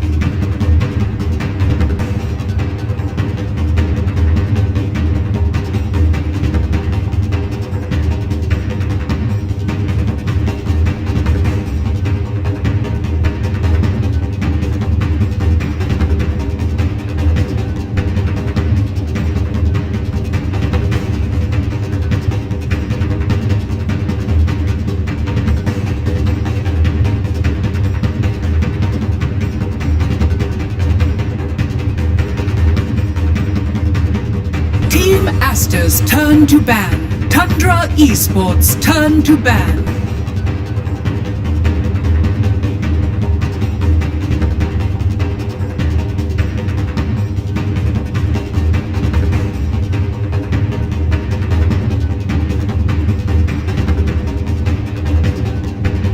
Seconds remaining. 5 seconds remaining.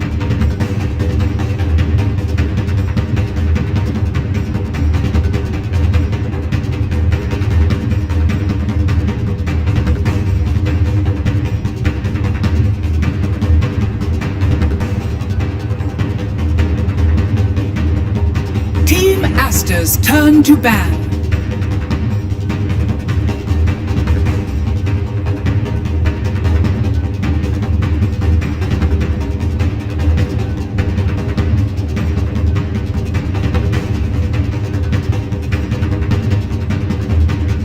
Seconds remaining. 5 Tundra seconds remaining. Esports turn to pick.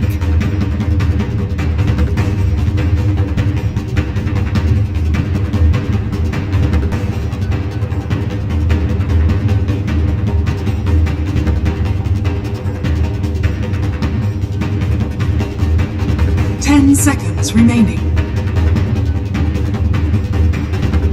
5 seconds remaining.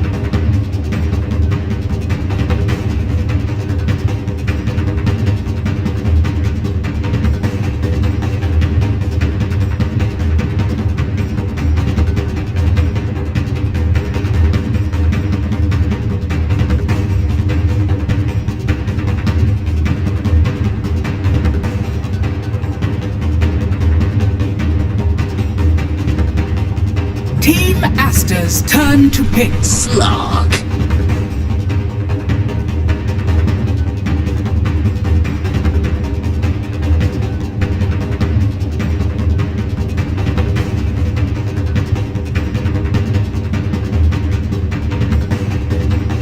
Seconds remaining. 5 seconds remaining.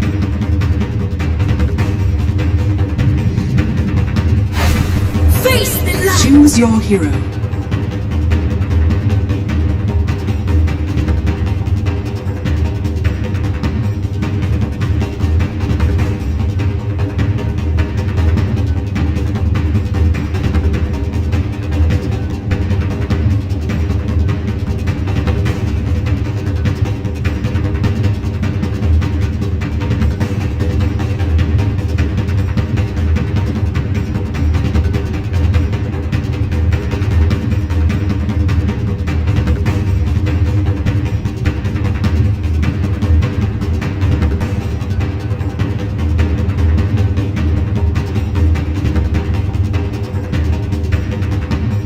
Seconds remaining. 5 seconds remaining.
And it's to the point where Aster seemed completely helpless, falling further and further behind in terms of gold and control. We'll get this game off quick to a very quick start already. Aster hitting out with the smoke.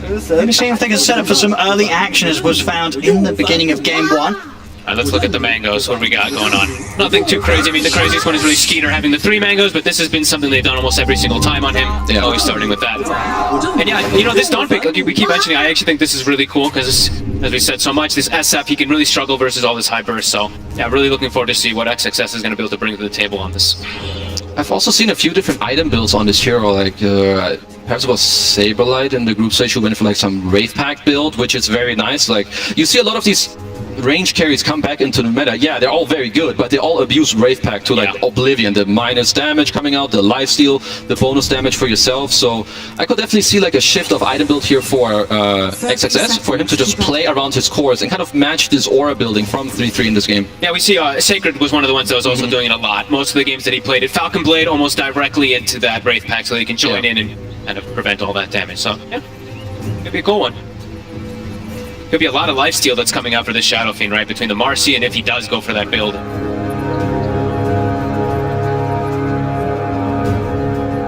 Let's see if they want to try and take a risk around this bounty rune. Sammy's Cat and Ori, they were thinking about it, but 4 heroes around from Tundra. So I still won't try and force anything there. See with the lane set up, so bottom lane, I mean, as I said, this is a million times better for Monet in comparison to what he had to deal with in game 1's lane. Yeah, and he's got Baboka, he's got Marcy with the SF, just kind of one of the strongest safe lanes that you can position yourself with. So let's see how 33 and Sox are going to be able to do with this one. Are they going to, is this a lane, I always wonder, is this a lane where Tundra's going to straight up fight in it, or are they going to just pull randomly? Because Tundra is so difficult to predict when they're just going to go for these pulls and when they're just going to go for the battle on the lane. Yeah, so I think this is one of the harder lanes that they should be facing. You do have Sox currently taking tree grab, perhaps he wants to get a couple of denies, but I think this is a lane that you want to split a little bit until Tiny perhaps gets like level 2, 3, and then you can look for like small engagements. But overall, Aster, they should look to dominate this lane very heavily in like the first 2 to 3 minutes. Raises, Marcy jumping in. Maybe we even have to watch for the level 2 timing in this bottom lane. Yeah. It is so crazy, really. That repositioning for Shadow Fiend is allowing you to get pretty much triple raises every single time when you get that level 2 on Marcy. At the dispose level 1, so maybe it can go for it here. And they're going to start stacking them up onto Saxer. He's going to opt for the TP out. Indeed, that will keep him safe. Not quite able to get the distance there to set up another raise, and even if so, probably wouldn't have been enough with the 3rd level 1-1. You see how much that slow is immediately. When they gets hit by the 2nd raise, you have to just go for the TP out. Smart play from Soxa. But anyone who gets grabbed from it is under pressure. It's almost level 2 already on Baboka. So, I mean, this is probably the lane that we want to be looking at mostly. So it's the highest kill threats. This next tree bottom is to level 2. Oh. Monet trying to get the distance so he can get another raise in, and indeed with the level 2 hit, Baboka able to jump across with the rebound and set up to take Saxa down. And of course there will be a Tiny out of the lane and without TP, so for a little bit of time, a couple of waves, 33 will be left on his own. Are they bringing more mana regen down here though on this side of the Aster? That's the one thing I'm looking at. The Bassie's already coming from Monet, so he should be covered to be able to spam those raises over and over again. I mean, so they keep looking for it. They have to sort of keep on playing this way. This is perfect for them, especially now Tiny. You know, Saxa is out of the lane for a bit. 3-3 is perhaps not too unhappy as the lane is in an okay position for him, but yeah, Aster, they really want to keep the ball going in this lane and just continue to go off of this. So the Bassi on Monet, great for him, great for his lane partner, and they'll just keep up the pressure. And they actually get a full pull off, a stacked pull, so the whole wave is going to get denied. It's going to get pulled back closer to his tower. Monet is going to have an excellent time in this laning phase. Looking at mid, Storm versus that Zeus, or he should be able to have very good time in this matchup. And top, Dawn as well. So all 3 lanes for Aster does look like they should have a very good start. To be able to even apply a decent amount of pressure to Skeeter has to be quite careful versus the burst of these 2. And I think especially with the lanes going this way, you know, if the trajectory stays the same, I really want Aster to look at this mid lane later around like the 5-minute mark, especially if your lanes do go this well. Your supports are a little more freed up mid lane. Might be able to almost get 9 here. I think he might just be able to. The Fairy Fire giving 9 a bit of safety, and indeed the bottle charges as well. It's enough to keep him safe, but very close there in the mid. He got grabbed actually with like 3 or 4 creeps on him. He almost got stuck between them. An excellent vortex by Ori. I'll go for it again. Yeah, gonna try to go for more damage here. He's just putting a lot of pressure onto 9. Yeah, I'd like to see, like you're mentioning, I want to see Baboka go mid. This is an easy kill onto the Zeus for the Marcy. He's making his way over. Yeah. This is already like a very nice play. They're stealing the bounty rune. They're kind of playing around this HP and mana level of 9 right now because Ori had this great little play. Oh, they're going to look to dive this for sure. Then with the rebound, Vortex pull back onto 9. A TP comes in for Zextra. It's a 2-man avalanche. Should be able to get some trade from this as Baboka will fall. Well, we might be able to actually go for pushing Ori away from the rune as well, too. Let's see if Suxit does do that. He's debating it. Let's actually step away. I thought he was going to go with the creep wave if he saw how little mana Ori was having, but wasn't able to deny away that rune. Top water rune, though, should be able to get grabbed from the Zeus. Excellent move, though. Baboka seeing the opportunity because he did it, as we mentioned, he got that pull down bottom, so he resets the lane positioning for Monet, which allows him to go for this type of move mid so freely. Snaky's got to be a bit careful, top. Getting very low here. We'll see Scatterblast back online in a couple of seconds. Ooh. Siamese Cat, he's looking for a target here with a shotgun. Skeeter. The hammer, just too low range. You're not quite able to reach him there. Falcon Blade already done up top, so gotta be able to continue that spam. Also, tons of mangoes both sides. This time we do see Aster also matching. Yeah, all these lanes going Aster's way right now, which is gonna make it easier for them to continue the pressure. And as long as they, hit their early game moves, especially with Baboka, we're gonna have to keep our eyes on him. They wanna pressure around, the lanes for more pressure. I think once Ori does hit this level 6 mark and the 6-minute rune, that's gonna be the first real objective of this game. He's gonna hit the 6, it looks like, just before 9 is able to also. So might just be able to go for the straight dive. One lane. Getting aggressive. Not at a point where they can quite threaten Monet completely, though. It's a strong timing for 33. As soon as you get level 4, this is one of those peak laning timings for the Broodmother. You can constantly apply pressure. You're so fast. You have great regen. Yeah, this is also where, the item builds that they kind of, I would say, brought into the game, where you start with the magic wand early on. You now have 18 chargers. It's gonna make it a lot easier to man fight and maybe turn it around because you have 18 chargers right now against the Shadow Fiend. But here, both teams are gonna put their eyes on mid, and both teams know this is crucial. Zeus ult is available too, so I have to watch for those side lanes. The SF Monet does have to be careful how low he sits. Gonna be bottom.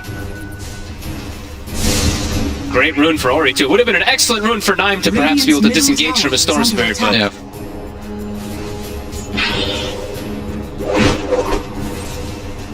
See bottom.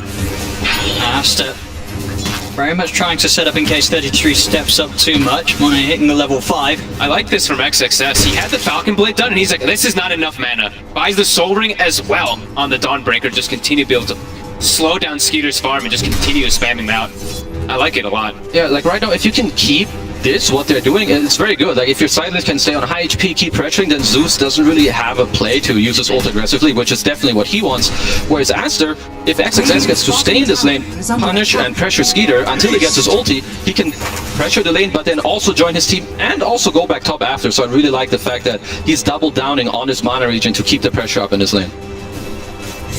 We'll see it with the haste rune Ori.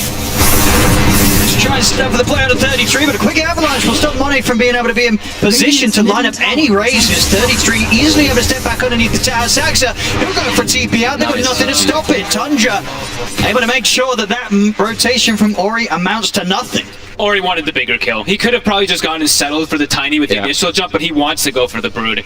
Can't blame him. Yeah, he has a haste rune, right? He feels strong. He feels like they're going to hit this out, but Tundra, 3-3 here with some nice jukes. And I like this too. Ori, as soon as he makes the move, Siamese Cat comes mid and takes the XP because he's giving Dawn that solo XP top, so his level 6 for Dawn is about to come out. So if they do make an aggressive play, as you mentioned before, it's going to be brought in with the Solar Guardian.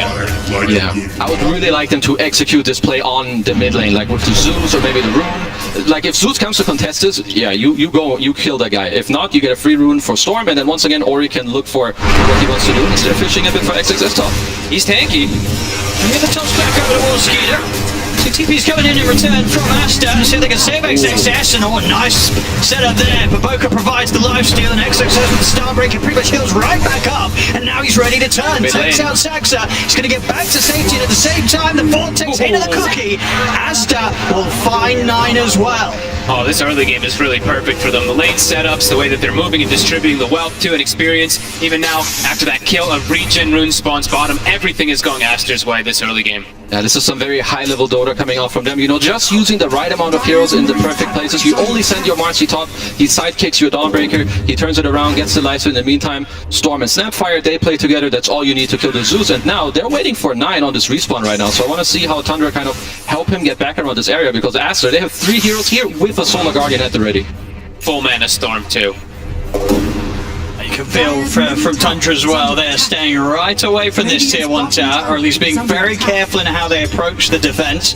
Their 2 side laners aren't really heroes that want to be like, hey, they're diving mid, let's just rotate like a Slark or a Broodin. That's not what they want to do whatsoever. Yeah. Broodin and Slark, very independent heroes that they want to stay in their side lanes as long as possible. So a great move from Master to really kind of punish that they know those 2 heroes are just not going to make the rotation mid. And if they do, it's extremely awkward for Tundra.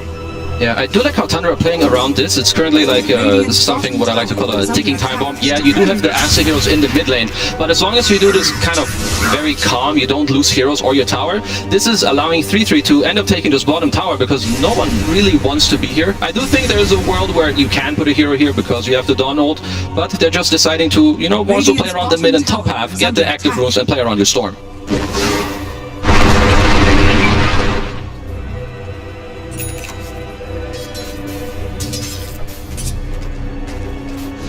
See, maybe if Tundra they're looking want to respond this time to this mid play, because again, Asta, they're looking to set up here. Ready, Siamese Cat coming in from the side. Oh, that's a good carry kill, snaking a big one. That's the Fairy Trinket and the finished Kaya, so actually a big deal that he gets that snipe from Ori.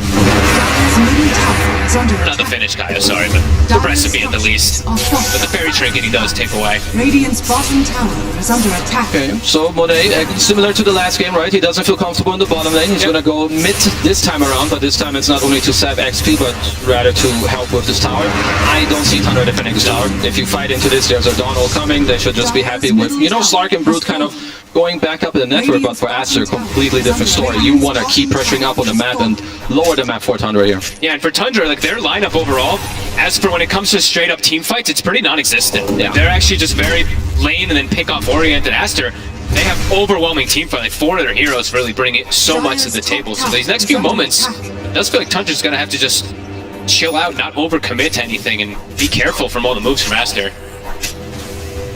And do you think, you know, considering Tundra's lineup, is that something they can afford to do? This is sort of a draft that, you know, is able to sort of recover from a sort of early game deficit if they do start to lose a bit of map control? I would say it's definitely difficult because there's so much pick-off from Aster. The Storm can catch people on the side lanes with a Dawnbreaker ult. They can set up pretty easy for Aster to catch pretty much anything. So for Tundra, the next few minutes is really difficult. Just avoid fights, try to get your wealth back so you can try to find something, try to find somewhere to go. Yeah, I would say if Tundra are only down like 4k gold at 15 minutes, then they're going to be playing the next 2 minutes very well, because as it currently stands, I think Aster, they have answers for everything. They do put the Dawnbreaker bottom now, which means one of the next plays for them is likely to pressure this top lane, kick the Slark out. You should not allow Skeeter to play in this area for all too long. XXS can always connect while he's free farming the bottom lane. And yeah, Aster shouldn't really be scared of much, because Tundra they can't really do all that much right now. Their damage is a little bit lacking, their cores, they need to keep farming. Yeah, the Brood and the Slark, these heroes just do not want to get involved until they feel like that big timing does come in, so have to try to rally around 9 somehow. Looks like snaking and Saxa, trying to make some tough play. This feels so difficult. It just doesn't feel like they're going to have the damage for anybody they go on, because it's just going to get received by a Solar Guardian instantly. So if you're Tundra, I believe that you want to kind of wait. Maybe you can't. I see. Ori just going to try and start something over towards Saxa, but the Moonlight Shadow's out, and Tundra managed to disengage. Radiance. Aster's just running as a unit. I think they really just know there's no way Tundra's ever going to walk into this straight 5v5 or, you know, 4v5 and then a Solar Guardian coming in. It's smart choices just taking out these towers, so Tundra, they're just farming, right? Just, no way that you're going to look for the fight, so everyone just farm a camp, arrow some camps, etc.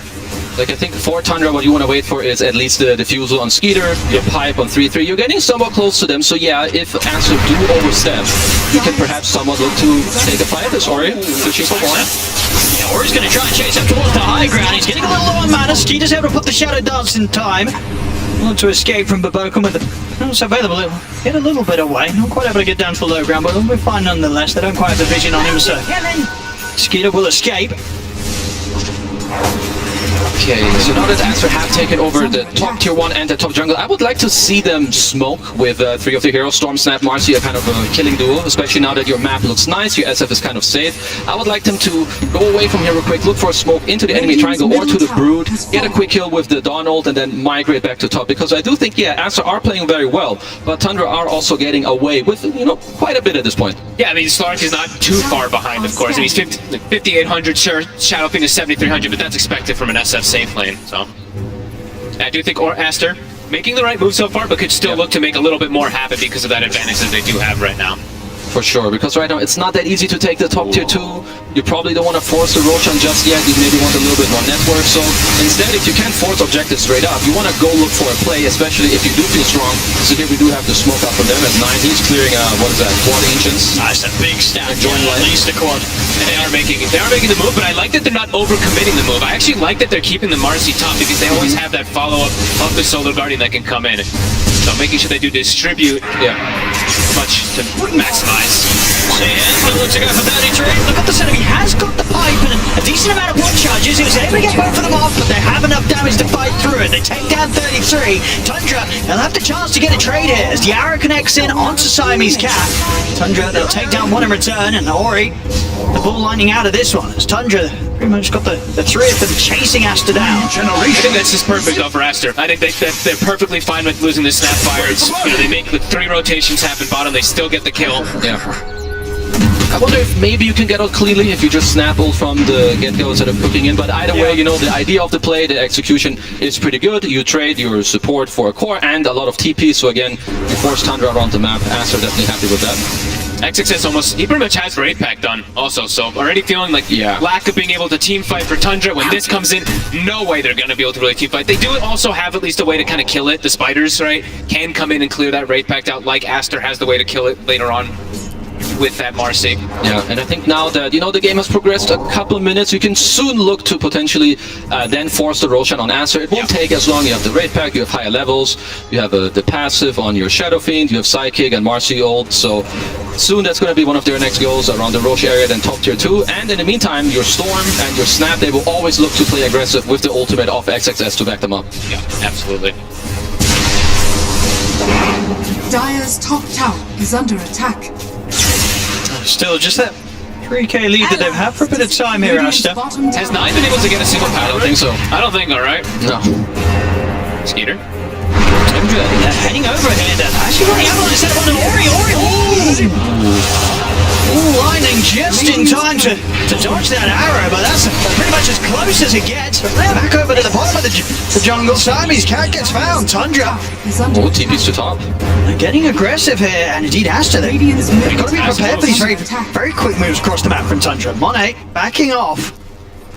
Skeeter, if he's able to close the gap, has got that diffusal blade.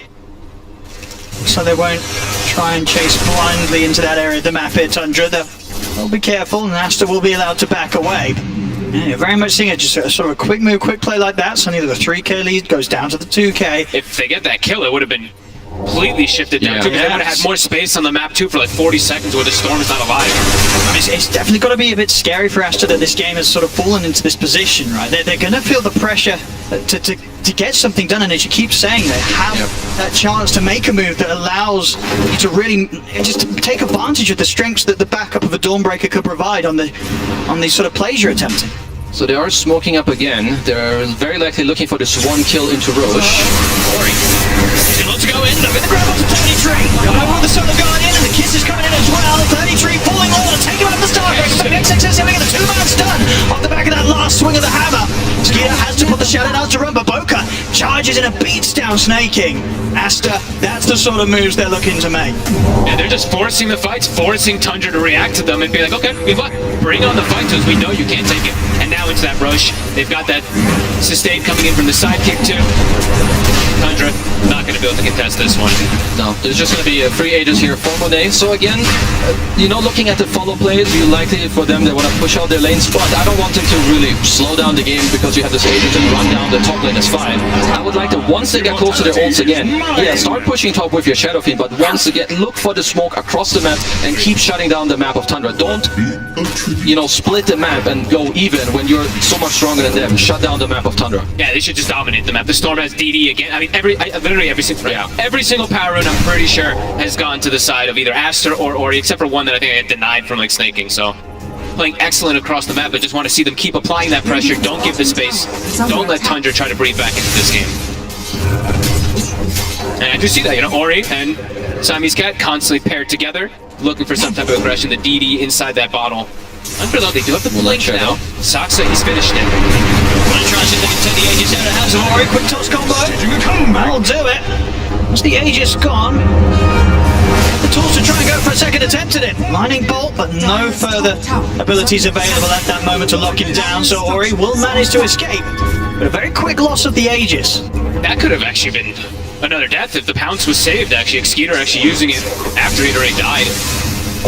I mean, Tundra right now, they're making a lot of very good small plays. Like we shot him earlier, get this 1-2 kills there. Skeeter instantly TP's top and then cleans the jungle with his Shadow Dance. Even here now, even though they're behind and they know it's not so easy, they're always aware for these little plays. And they punish Ori in the mid lane, quickly take out the Aegis, but now Answer, they're like, okay, they showed all the heroes mid, let's go top, take this tier 2, and try to keep the ball rolling. Top tower has fallen. Look at XXS. I mean, he knows how careful he has to be really on the map. So important. They're going to be hunting for him constantly, so always just sitting back, looking to clear some spiders.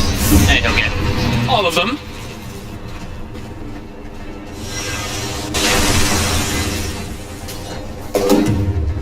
Radiant's Tundra making sure to not allow any of themselves to be caught within their own jungle. I mean, you see the amount of wall control that they're still looking to slam down around this area. We've got 6 sentries up there. Looks like they are pinging bottom. Saksa, as we mentioned, does have the blink. Usually the target that you want to go for is that Dawnbreaker, but there is a snap at the ready down there behind him.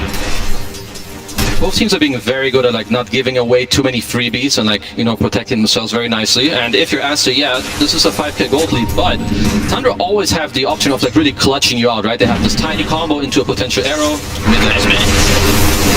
Quick setup, and that's the combo you're talking about. Anybody that steps out alone in the mid lane bottom very quickly dies. Skeeter will get another Dark Pact off. Pounce in a second. And it's going to be soon enough to break far enough away from the kisses, so he'll be fine. Okay, Tundra is forcing some mistakes from Aster here so far. Saxa has the blink up. He's seeing if he can close in on this. Close the apple to XXS. Get the toss back. Ori will jump over towards Saxa. And Saxa's got back up. 9 Skeeter and snaking move forward. Saxa does go down. And he may just set up for Tundra to be able to get the cover return. Skeeter's trying to chase on. Doesn't really wrap around for the sideline. Connect the arrow, but still hard for Tundra to move in. They still don't have Shadow Dance back up on Skeeter, so he cannot full commit for the fight. Has to respect still how strong the cores are of Aster. Monet, of course, very ready to fight with the BKB done. Tundra, they'll hold back. They tried to push on and catch something, but Saxa, they couldn't quite find the opportunity. Aster this time prepared. Nice attempt with the toss back, but XXS still far too tanky. I mean, 2300 HP, Dragon Scale as well. And you have to be careful a lot of times versus Dawn. If you don't kill him right away, but Boca comes in, gets that side kill, he's going to full heal off of 1 Starbreaker. Yeah, he already heals a lot on his own, right, with his passive. He has the Wraith Pact if Boca can come in. One thing for Aster, they need to be more careful around this middle lane. It's currently one of the more dangerous areas of the map, especially they're constantly pushing the side lane. So Tundra, so you force Aster to respond, and that's where Tundra really strike. 6k gold lead for Aster. Second most a little bit away. The close onto Siamese Cat. Every time someone shows mid, just like you said. Yeah. And they're going to smoke right away off that kill. They're good to go again. I mean, Ski just got the Aghanim's done. Shadow Dance is back up. Tundra, they're ready to immediately look for more. They've got excellent pick off and burst that we've seen multiple times now. It's going to be Boca. They managed to rebound away, and now into the tier 2s. A bit trickier of a situation for Tundra to commit for. Still might try and do it though. The Arcane Rune, he's thinking about it. Radiant's middle tower is under attack. Tundra, even though they have that, that 6k deficit, still looking to be the aggressors.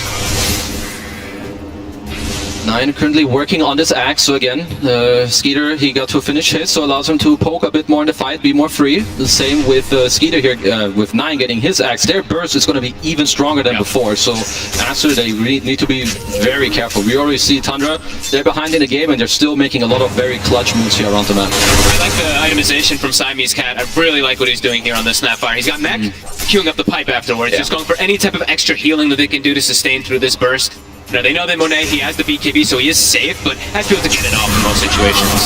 They can burst 333. Should be able to. And they're coming in with the Solar Guardian backup as well. The four of them having no trouble taking out the Spider alone. Now, we're moving in on the mid. Maybe able to try and look for some pressure onto the tier 2. They've got this 40-second window where they don't have to worry about 33 putting any pressure on himself elsewhere. Maboko even pops the ult preemptively to be able to push this tower even faster. Drops in just a few seconds. Level 15 was hit on the Shadow Fiend right before this fight. 16 in fact. Towers drop in seconds. I mean, once again, Baboka having a pretty good game on his Marcy. He's gonna have a BKB again in like what, maybe 2 to 3 minutes time if he doesn't receive another death around this middle area for now. So doing great. We have seen these Marcy's versus like the Zeus, right? If he gets on top of him, he's able to solo kill him in a lot of situations. And definitely has a lot of different elements to be able to jump onto him because he's got that long range rebound. He has the Storm who's going to be jumping and finding him anyway. Silver Edge on Monet as well. Shadow Fiend. Massive. Indeed, having rather a different game this time round. Game 2 here compared to game 1 Monet. Much more in his element and allowed to flourish as the SF this game. He's just been able to sit back and farm because of all the space he's gotten from his team. Andra? For a move. Skeeter leading the way. The Thunder Gods have to scout things out, immediately trying to get as far away from this potential movement as possible, Aster. There was a random static remnant from Ori that actually hit the Slark, so they know where they are. Look at the jump there onto Siamese Cat. Ori looking back over to Water. He's thinking about trying to take something in return. He's going to jump over towards Saxa. He can burst through this. Baboka commits it as well with the ult, but Skeeter just turns with the pounds. Baboka's going to get taken down. Aster now use the buyback on Siamese Cat. They want to try and take this fight, but it doesn't look easy to do. Radiant's still incredibly strong. Has to really try and turn the fight back into it. They're going to try. They go with this info there. Throw down Skeeter. An immediate grab there from Ori. And they've taken pretty much down 100 to 3. He's out of Mariner though. And the arrow connects in return. He'll lose his life for that one, Ori. Tundra, they're looking to go back in. The BKB's popped from XXS. Saxon's going to have another jump probably in a second. They get the Nimbus drop down onto XXS. Jump forward. Saxon not quite able to find the toss back though. Still has Avalanche at the ready. It's an out onto Siamese Cat. Tundra, they're still trying to push on and get some sort of connection onto the rest of Aster. They know that Ori up and available for 30 seconds. They do have a lot of ways to just disengage and reset as we see them from Tundra. 4-step on the Tiny, leaps of course from the Mirana, the jumps from the Zeus, the Brood being able to just skitter through the tree line, so definitely a bit difficult for Aster. And we did see also the Wraith Pact was dropped and actually hidden kind of in the tree line there from 33, so a little bit of that damage that maybe Aster thought they had initially was not quite there. Yeah, with this like pipe and Wraith Pact, right, we talked about this all tournament with the damage mitigation. Tundra are definitely, they're playing in a way where they're forcing Aster to make some mistakes. This is not how Aster wants to take fights here. They clutch it out though with Skeeter, right? They do get to fully end up killing him, but for the coming fights, it's what Aster wants is to have this clear initiation with Storm and then drop all the spells like that. You don't want Tundra to run into you and it's like, oh, do I use my Dawn ult here? Do I need to BKB? You know, like this uncertainty. You want to make it very clear, and as for Tundra, they want to do this exact same thing again and make it uncertain for Aster of how to fight. They were even perhaps looking for Monet there for a second. They saw him on the high ground with that Ward Sentry. Just under a minute now until Roshan's back up, and both teams know it. They want to fight around this area. Actually, they're going to get the toss back onto Siamese Cat and burst through the snap fire. Ori jumps up on the high ground, but he's pretty low on the mana. Will look to keep his distance for now, and XXS sort of left on the front. He's going to go for the TP out with the remainder of his BKB. The rest of Aster, though, they're getting chased out by 33. Skeeter goes into the gap, bounces in onto Baboka. Tundra, they'll be able to take a second kill. They're playing the fight so well. These tossbacks, these ways to reposition, and then, as you said, they all have a different way to disengage. And then the Wraith Pact gets put down. Aster tries to commit into it, and they're like, oh my god, wait a minute, we have no mana left on Storm. We have to full TP out and disengage. Tundra somehow, even though they're at, what, a 6k deficit, have now brought it down to 2. They're making it happen. They're using their heroes so well, it's really beautiful to watch. You have Slark in the front, giving all this night vision. You have Saxa, he goes in, gets the toss back, avalanche, 4 stabs himself back out. And now, if you're Monet on this asset, you don't want to run into a fight in 5 seconds. Skeeter was able to get the dart packed off in time. Into the Shadow Dance pounce as well. He breaks away from the combo. They try to catch him off guard with him. That's 2 massive ults on cooldown. I think that's maybe even the first Requiem that I saw of the game when he's level 18, and the Solar Guardian. So Tundra, Skeeter's back up into this area. They're going to try and make a play here. They get the toss back on towards the storm. He's locked down underneath the pounce. Ori's out. I mean, Tundra just have completely claimed the lead of this game. And second Roche is up. That's going to be the next objective in the game. They do have some stacks on Skeeter. He's stepping over there. Some more. Saxon Skeeter, they're already waiting. Monet has to put the BKB and run. But now it's a BKB also to disengage. I mean, Tundra is just forcing so much out of Aster. Roche does respawn, and I think some fighters will probably go scout that out in a second there for Tundra. I mean, this has got to be scary for Aster, right? They've got to be feeling right now how they're sort of losing control of the game. That lead they had early on, it was definitely something they would have felt that was under their control. And at this point, the last few moves, Tundra outplaying them. I mean, Aster, how do they sort of turn this one back around? They're losing control of the game. Tundra's going to be able to get this Roshan and Aegis, and Aster just not in any sort of position at all to contest this. Yeah, they just cannot stop this Roche. They need, you have this top net worth SF, you need to set him up for success. I feel like currently you are not doing that. Tundra, they're styling on you. They get a clutch kill, they disengage, and they keep following you. Like, look at all the spells, double bounce, double force up. First initiation needs to come out from your side on Aster.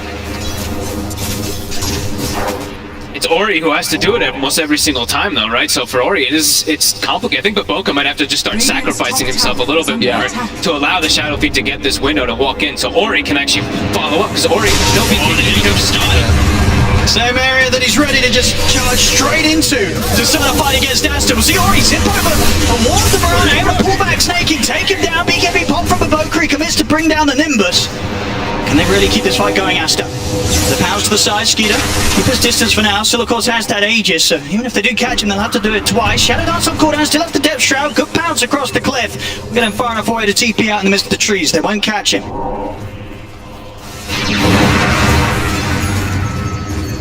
They're not getting anything big, Aster. They keep having to react to everything that Tundra's doing. They did buy a gem a few moments ago to at least try to see anything that's coming from Tundra, but as we mentioned earlier, once you start getting this lead on Tundra, it's small, less than 1k, but it feels like it's a lot more, because now full ward coverage, it's gone. Aster, they don't see almost anything on the map. I really like the itemization as well on Tundra, especially the one that's coming out next. So currently, I think Aster are, realizing that, okay, we need to set up our Shadow Fiend for success. They're building double Halberd, because later on, I mean, who's going to deal damage on Aster out, through BKBs? Well, it's only SF. All in, Ori. Saxa has got the setup, followed up, Ori! Picked off here by Skeeter and Saxa. He's got to be careful here. Any sort of setup for the Blink Tiny. All that Skeeter has to do is get that angle, and with the Agnum's pounce, you always have that follow-up lockdown. Honestly, Saxa, as soon as Saxa really got the Blink Dagger, it feels like the whole game has turned around. He's been able to make all these plays, catching every single time onto the Storm Spirit. He's been playing phenomenal. And then next, right, he gets the Force F to always disengage. They have the map pressure with the Brood, Slark with the Vision, Zeus with the D-Ward, and then a global bonus damage from Zeus. They're setting each other up so well for success in this game. And he even now has a secondary Force Step. Of course, he got the Ogre Seal Totem, so another way to kind of disengage and continue these type of plays that they've been doing. I feel that Tundra's been able to find successful pickoffs time after time. Monet. It's just out of range of the true side that they had down. Whoops. Tried to go for the courier there. Top lane same time, pressure from the Spiders coming in, tier 2. Getting very low. Ori will be able to clean out the push in time. Skeeter almost has his BKB done, which is going to make his life... I mean, he can just full commit onto the Shadow Fiend then pretty much every single one of these. Yeah, I don't see how Skeeter dies anymore once he has BKB. He would have to make a really big mistake, which, at this point he's not going to. Also, he has 5 Brave Pact Halberds backing him up, so there is even room for, for him to be a little more greedy. But it's the same story for Aster. The game definitely falling a little bit out of their hands, and they need to claim one of these next fights with a good start. How is Monet going to be able to focus fire anything versus the Halberds? They're really just going to put so much attention onto him, and yeah, the second one is soon finished up. Aster have to start finding something along the way. He's going to be the one to start things off. Ends up into the high ground, but immediately gets burst down to less than half his HP. Gets the BKB off, will be able to retreat. Skeeter commits into the Shadow Dance, turns over towards Baboko, who tries to chase down Saxa under his BKB with the ultimate. Babaka just taking too much physical damage through. He'll attempt to get away, but the pounce is back up and ready as the BKB comes to an end. And Aster not able to start off that fight in what already felt like a bit of an awkward position, but I mean, that's very much a telltale of sort of the state that Aster feel they're in. They're trying to make these risky moves, trying to head in these spots of the map that we've seen for a long time now. That area has just not been safe at all for them. They need to, like Ori, you can see he's so hesitant to jump now. No BKB ready, soon gonna have it, but can't jump in. He knows he's just gonna get comboed and burst down, so Baboko jumps in. This is what we were saying that he kind of has to do. He has to be this sacrifice to maybe allow Ori to look for something to jump, but Ori, he didn't see an option to go for it. Yeah, like I think at this point with you being so, you need to wait for it. I don't want the Aster to make any more aggressive moves until you have to BKB up on Ori, because it's just too hard. Like you can see it there. Sure, you're like, oh, I'll jump in for you, but even then, like it's not nicely set up with a smoke, so it just fails instantly. For the setup from the low ground, Taxa. The opening on towards Monet. Skeeter. He's in and he's out. Thinking about that. Going in again, I mean, still has that Aegis for 20 seconds, not too long, mind you. Quick check there as well from Tundra, just to make sure that Aster weren't attempting to sneak out of the base, catch them from the side. Invisibility. See if this maybe gives Aster a bit of an opportunity to make a move now. Aegis expired, BKB on Ori, they'll look to make the move. Let's see if he can find anything. Let's see if they get those BKBs up pre-halberds too, to make sure that they have that damage if they do grab a target. Again, this area, it's been a bit of a death trap. Time and time again for Aster. Let's see if it's any different this time around. They get in with the opening over 33, but 33 pushed down to the side. The fear is there, though. Pushing back the Spider. They take him down. Now they'll turn over towards Skeeter. Skeeter. Shadow Dance to the ready, commits it over towards Siamese Cat. Siamese Cat falls. Still, though, Skeeter's going to surround it. It's done indeed. Ori's in trouble. They'll turn towards him at the side, but Skeeter's able to finish him off. Double kill for the Slug. As Tundra back off for now, but Skeeter's still very, very strong. Pounce over towards XXS. He needs help and he needs it now. Monet trying to get him over the fight, but he's already been disarmed. He's got a few razors for over towards Saxa. Skeeter, he's just taking them down one by one. Triple kill for him. After they may have got the Spider, but they get nothing else and they lose 4. Ultra kill for Skeeter. Oh my, I mean the way that they're just ping-ponging back and forth inside the fight. Also, I mean this arrow, it goes in. I think it like weaves. You see all these like spiders coming in. I think you didn't even see the arrow because of all the spiders, and it just hits perfectly onto Ori. I mean, Tundra, they're playing, it's just beautiful to watch. Like, when you see high-level Dota, which this is, you know, helping each other out with the 4 stacks, you go in as much as you can, 3-3 with the buyback, clutch spell usage, ultra kill for Skeeter, 40 stacks on the Essence shift, backed up by all these auras. Now, it's just so hard for Aster. Like, if you were Monet, you kind of got to feel for him. This guy's top net worth 201, but he just can't do anything. Tundra's just styling on him. He can't hit anybody. He starts hitting one person gets forced out, someone else, like another guy orders seal totems away from him. Zeus jumps away, can't stick on targets. Oh my, he didn't get 9 right now, someone. My god, what a lightning bolt. What the hell? Oh, that's one way to die. I mean, he used the BKB right at the end too, so even when he respawns, 30 seconds, no BKB, another Axe potentially in jeopardy. Tundra playing out of their minds. There's anything Aster can do here with just the 4 of them to stop a second set of barracks falling. I guess Monet can go up and hit this Lark a bit. Hope he doesn't get one back. He's gonna jump in. He's with the BKB. What's the O as well? Look at what Skeeter. Skeeter's just turning it.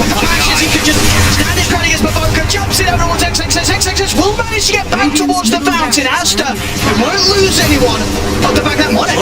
Be careful that he finds himself back underneath the Nimbus. Will manage to force back to safety with the Hurricane Pie. He'll live. But the barracks do go down. Tundra able to clean up a second set. And the worst feeling ever, he gets poked and prodded enough for him to have to force that BKB again. And Tundra, they're just going to keep applying the pressure. Sure, they're a little limited on mana, but they can easily go for this tier 2.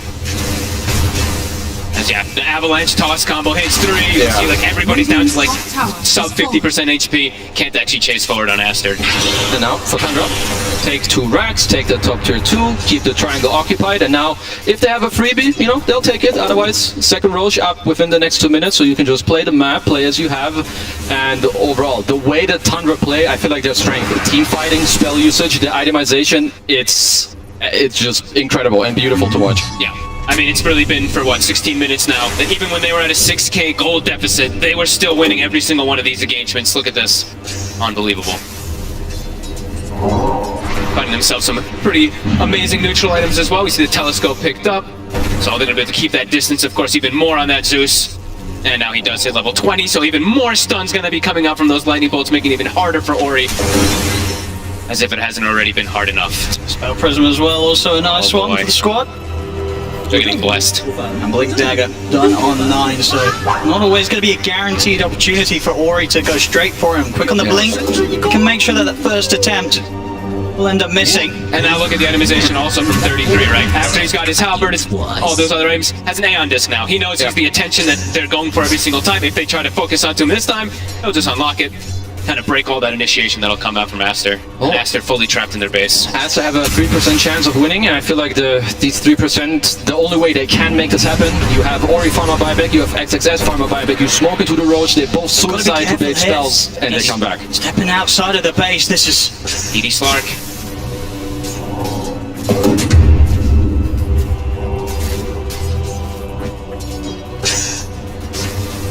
Tundra also have the luxury of considering Roshan. Will be up very, very shortly. Yep, they've got the spiders scouting in there the whole time. And then just keeping Aster constricted in the base. And MKV, I mean, like we said, Monet, he still continues to be very farmed. He just cannot stick on targets. I just think it's too hard for him. Like, if I had to give the specialty of Tundra, I feel like they're the best team at not hard committing into a fight. It's constant soft commit, helping each other out, baiting a BKB here, baiting an ult there, force step out, then go back in. They're so good at playing these long fights, and I think Aster, it might be hard to contest this Roche, but I don't see how you get back into this game if you don't. Full Scotty now for the Slark. Look at this lane ward. They see everyone. Focus is gone. And maybe more attacks. He's ever getting a connection onto the watch, but Monet gets the BKB off. He's trying to run. Mosquito's chasing him down. Monet's out of the game. So's XXS. Neither with buyback. The 2 supports done as well. They've got buybacks themselves. But it's a dieback from the bunker. GG is called. Tundra will take game 2 with that. The series ends theirs 2-0. They'll be moving up to the upper bracket finals to face Team Secret. I mean, what a masterclass, really. 6k deficit, they didn't seem to be phased by it whatsoever. Win every single engagement afterwards when they get the tiny blink dagger. Yeah, Tundra, they're really at another level of stuff, and they're really displaying the understanding of really how to... I mean, we've seen it now a couple times, of course, on main stage, but how to really brutalize Shadow Fiend. Monet almost had a free game for the whole time and wasn't able to do much of anything with it. Yeah, Tundra, they're showing me some of the most beautiful Dota I've seen in a long, long time from the team.